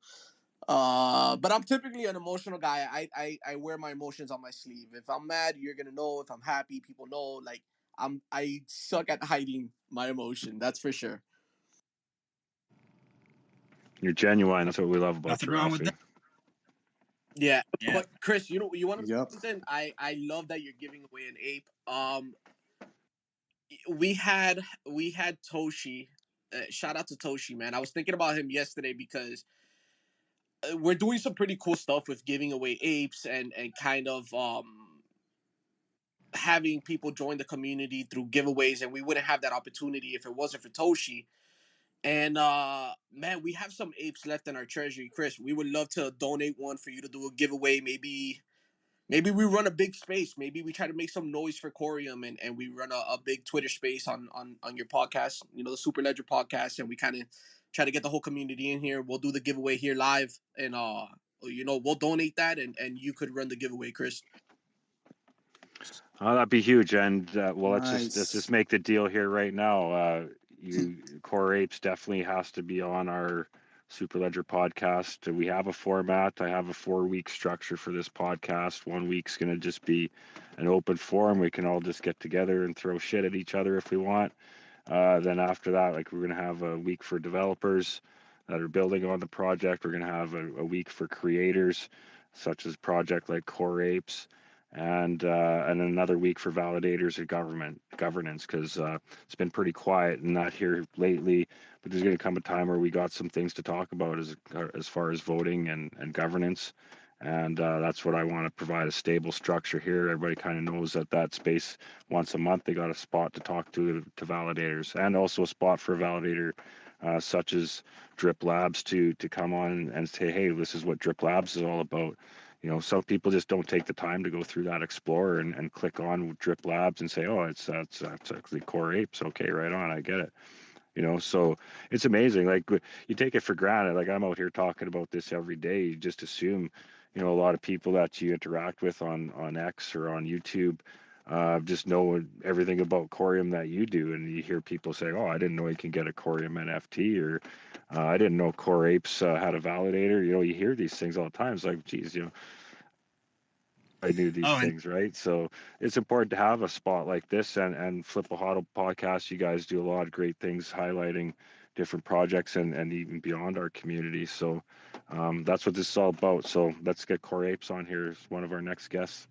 And thanks again for getting me straightened out on my Core Ape from way back in March. Yeah, because 5 years ago. Yeah, we got you, bro. We got you, no problem. And Chris, whenever you want, we're here to support you. We're here to support the Corium Network, and I love what you do for the community and everybody in this community. That just it's pretty awesome. It's pretty awesome. Well, it's going to turn into a very profitable space to hang out in at the rate we're going here. That's for sure. It's just giveaway after giveaway. It's beautiful. But that's what's great about this community, though. Like, the people that have been around, that's why, like, the NFT creators, I didn't know nothing about NFTs a year ago. I had one, maybe two, and I quickly learned it's the NFT creators that are out there pushing, grinding, bringing community together. And giveaways, like, it's some people, oh, you're giving away an NFT. No, it's a big thing. There's a lot of people out there that don't even have an NFT yet. So just imagine, somebody getting one just by a contest, or just because a friend that has some extra to give out. That can change a lot of things for people, because now that I've been a part of the NFT community and been around, like I said, I'm privileged to be around a lot of smart people and share ideas. A lot of powerful things can happen once a person realizes, oh, NFTs, it can be a lot more than a profile GIF or a profile pic. There's, it's tokenization that goes everywhere. And so it's a powerful tool that we're giving out as prizes here. It's not just that digital art. It's not just that reward you get every month. We have the potential to change people's lives with this technology for those that don't understand it for what it is. So I appreciate any time somebody gives away an NFT, and I always hope somebody gets it that doesn't have one, just so they can interact with it, because it's still cumbersome. I've been loading up these wallets with the prizes, trying to get them all in one wallet, and a couple different chains involved, as I have some on HBAR, some on XRPL, and then some on Corium. And man, we're a long ways from mass adoption yet. Like it's somewhat tedious, to move a bunch of NFTs around. It's not even a bunch. I mean, I'm talking like a dozen. So we got a long ways to go, but at the same time, it's up to us as a community to move these NFTs around so we can all work with them, so new people can come in and work with them and tell us what challenges they're having. So just a big shout out to you guys out there. I appreciate everything you guys do and build in this space. Love it, Chris. Yeah, man. Like I said, I'm down to do it. I think that there's one thing that I would like to bring up, and I kind of tweeted it this week, is we got to be a little bit more mature when people want to take profits on their crypto and not kind of shame them as a community. I think that we're all here to be investors, and we definitely need to be able to support each other, even if somebody decides to sell their coins or their NFT or whatnot, even if they get the NFT in a giveaway. I think we can't put other community members down. We got to stay positive. And look, at the end of the day, we're here to make profits. We're here to be smart investors, make the right decisions as much as we can. And that's why we listen to guys like Chris to be able to make those informed decisions. But we have to be able to support each other, even if someone wants to sell their crypto or, for example, there's a lot of validators on Corium. There's a few of them in here. You have Camel, who just brought up his first validator based out of Saudi Arabia, Camel. which is amazing. If a community member decides to unstake from one validator, a portion of his Corium to go support another one, well, we need to support that as a community. We can't shame anybody. And I'm not saying that any of that is going on in the Corium community because I haven't seen it, but I've seen it recently in other communities, and I just don't want that type of energy to come over here. Yeah, I appreciate that. Yeah, I said that earlier. Like, I know that it's mainly because I know there's people out there that do it, I guess, but I don't spend time monitoring team wallets, other people's wallets. That's none of my business. Like, and it's the same thing. If somebody sells their Corium, that is their business. Maybe they had to. Maybe they had to sell it and they didn't really want to, but maybe life just dictated that they had to. So then, to have your community on top of that give you a hard time and what might be a hard time for that person on top of it, tragic. I hope that doesn't happen.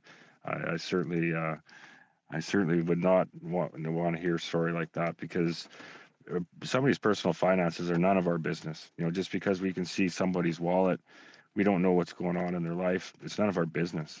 So I have, same thing. You got people talking like that. It's up to us to call them out right then and there. Just say, it's just not our business. Love it, Chris.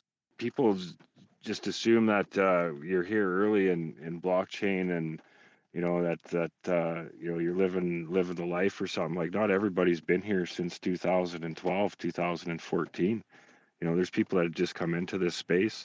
There's people that came into this space at the top, that have been suffering losses for years. Maybe they fell for the flip the switch at $10,000 XRP when ISO goes live, and they have all their savings riding on something like that. You don't know. So I mean, you should never interact with somebody and what their personal finances are doing. It's not our business, and we shouldn't use the fact that we can see what transactions they do against anybody. Well, that's exactly right. And I think too many people assume just because it's blockchain technology and it's open and everyone can look at, and that's what makes it viable and honorable. I agree with you. I think a lot of people take that one step too far and make it personal where they shouldn't make it personal, only if necessary, right? Yeah, honestly, when I got into this space, I was so excited for, I fell into the hopium right at the start, and I was so excited. I thought I was the smartest guy in the world for buying XRP at 17, 18 cents. So I tried to onboard as many people that I could. I'm sure many of us in our crypto journey done the same thing. Just realized, like, man, I'm seeing something that nobody else is. I got to tell the world. I want my family, friends, all to succeed with me. Quickly realized it wasn't the path for me. Everybody's journey is different, especially when it comes to finances. A lot of people have a lot of emotional attachment to money, some more than others. And if you don't fully understand that and you're trying to get somebody into this space and interacting with their finances, if you don't understand the whole picture, you could really set somebody up for trouble. So I went away from that just because what's good for me might not be good for you, it was just a little worrisome for me, especially when it's your friends and family. You see some people go too far, right? Like you always say, use risk management and don't invest more you can lose. You say all those things, but if somebody trusts you and then you're telling them this is the way, and then they go on YouTube and they have a whole bunch of YouTubers that validate everything you say and a whole bunch more, then they come back to you in a few days and say, "Oh, I didn't just put 10 grand in, I put in 50.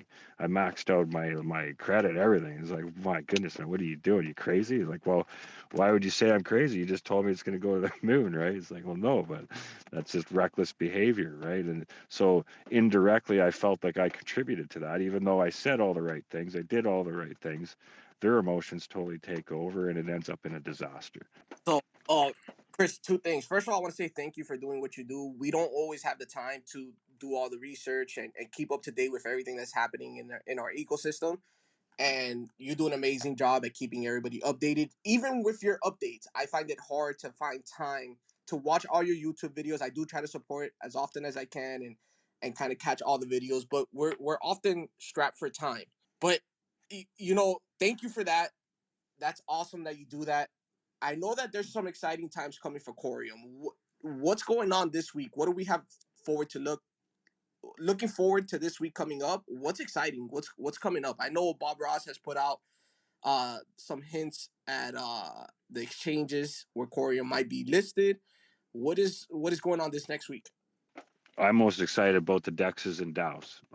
I'm trying to build a DAO myself. Very, very nervous about it. I know the team behind the Whelp DEX, I assume, and DAO in some fashion. Absolute powerhouse when it comes to IBC and Tendermint. So I'm really excited to see what comes of that. I don't have any hints or ideas who the other decks might be. I think I heard rumblings of. I just haven't looked into know if I should be as or excited or not. But I'm really excited about the Whelp decks. I think that's going to be an awesome project just because of the intimate knowledge they have of IBC and Tendermint. But also it's going to bring a lot of Cosmos ecosystem eyes over to Corium pretty fast, I think. So, and I see that a lot.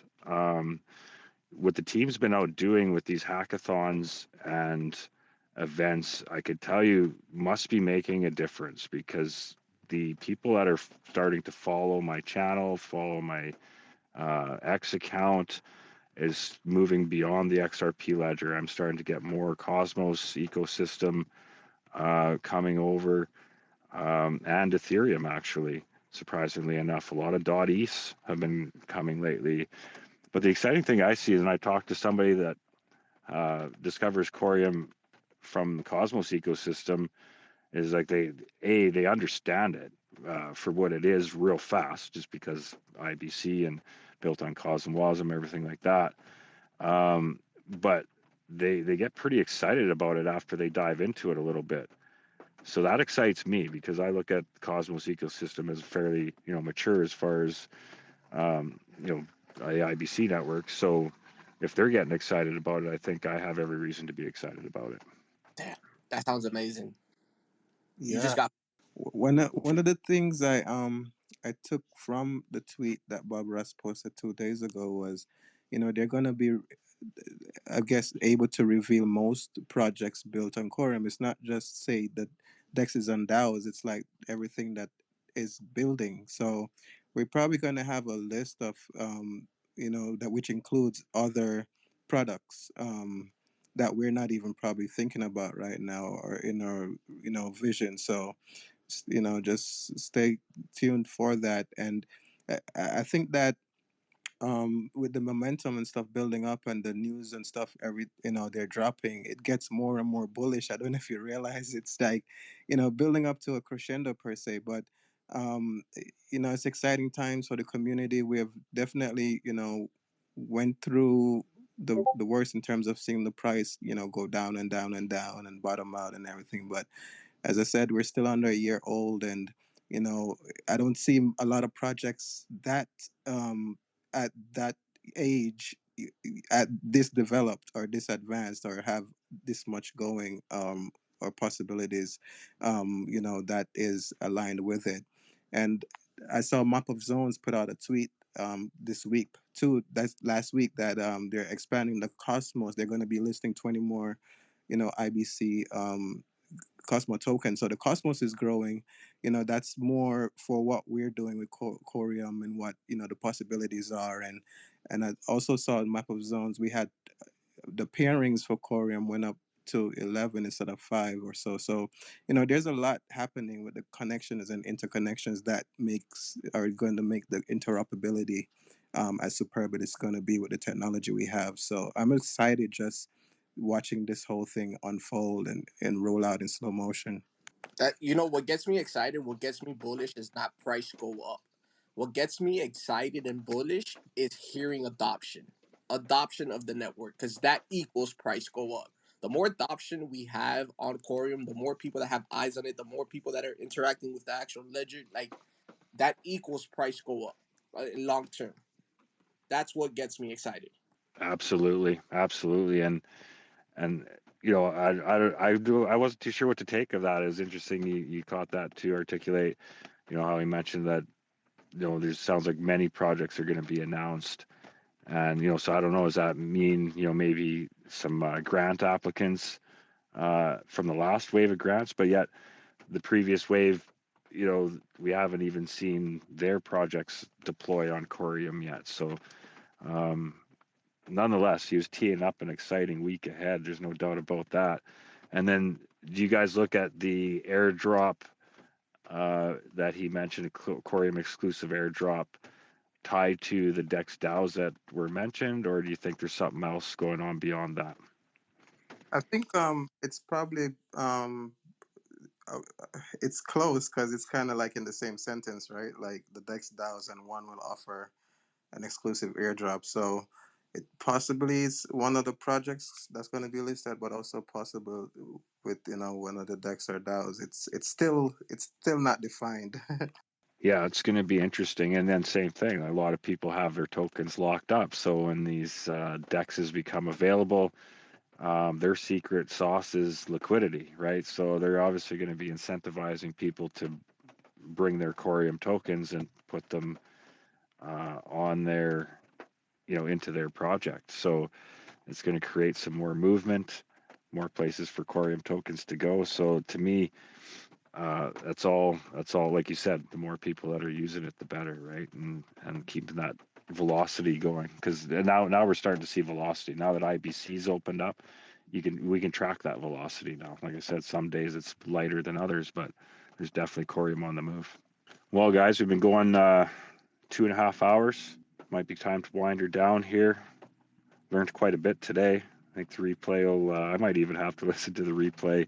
Mark was throwing out some things that I had to look into a little bit further myself there. I think even as a validator on the network, there's a couple terms in there I hadn't heard before. So going to have a very exciting show again next week.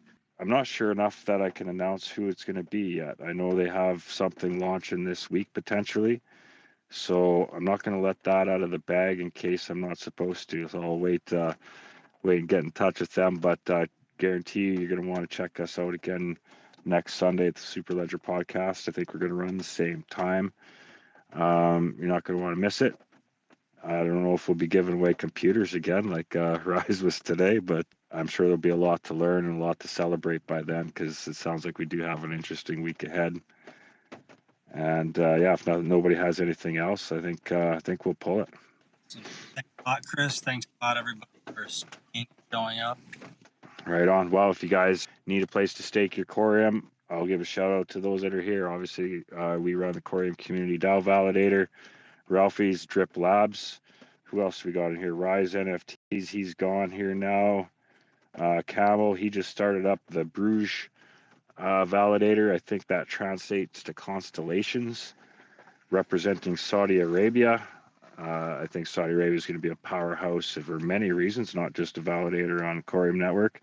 We're talking about getting together for a conversation on the Corium Concepts channel here very soon. Looking forward to that. Blockchain homies, obviously we got the Core Heroes validator. Who else? XRPL Creations is in here. Nice. Who else on the list? Zero Cool. I have a special NFT for you. You've been asking for. You're the only one that's ever asked for it. Nobody's ever put in a bid for it. It's one of the 2 NFTs I played with minting back when I started this channel. So I'm going to send you that. I just need your address. Great community partner and attends, I think, almost every live stream I've had. So definitely worthy of, well, it's just a beautiful picture. I did. There's nothing that special, so I don't know if it's a good reward, but it's certainly my way of thanking you. It's one you wanted, so I will send you that here tonight. I think that's it. As I said, I laid out the format there a little bit earlier. Every week we'll have a different theme.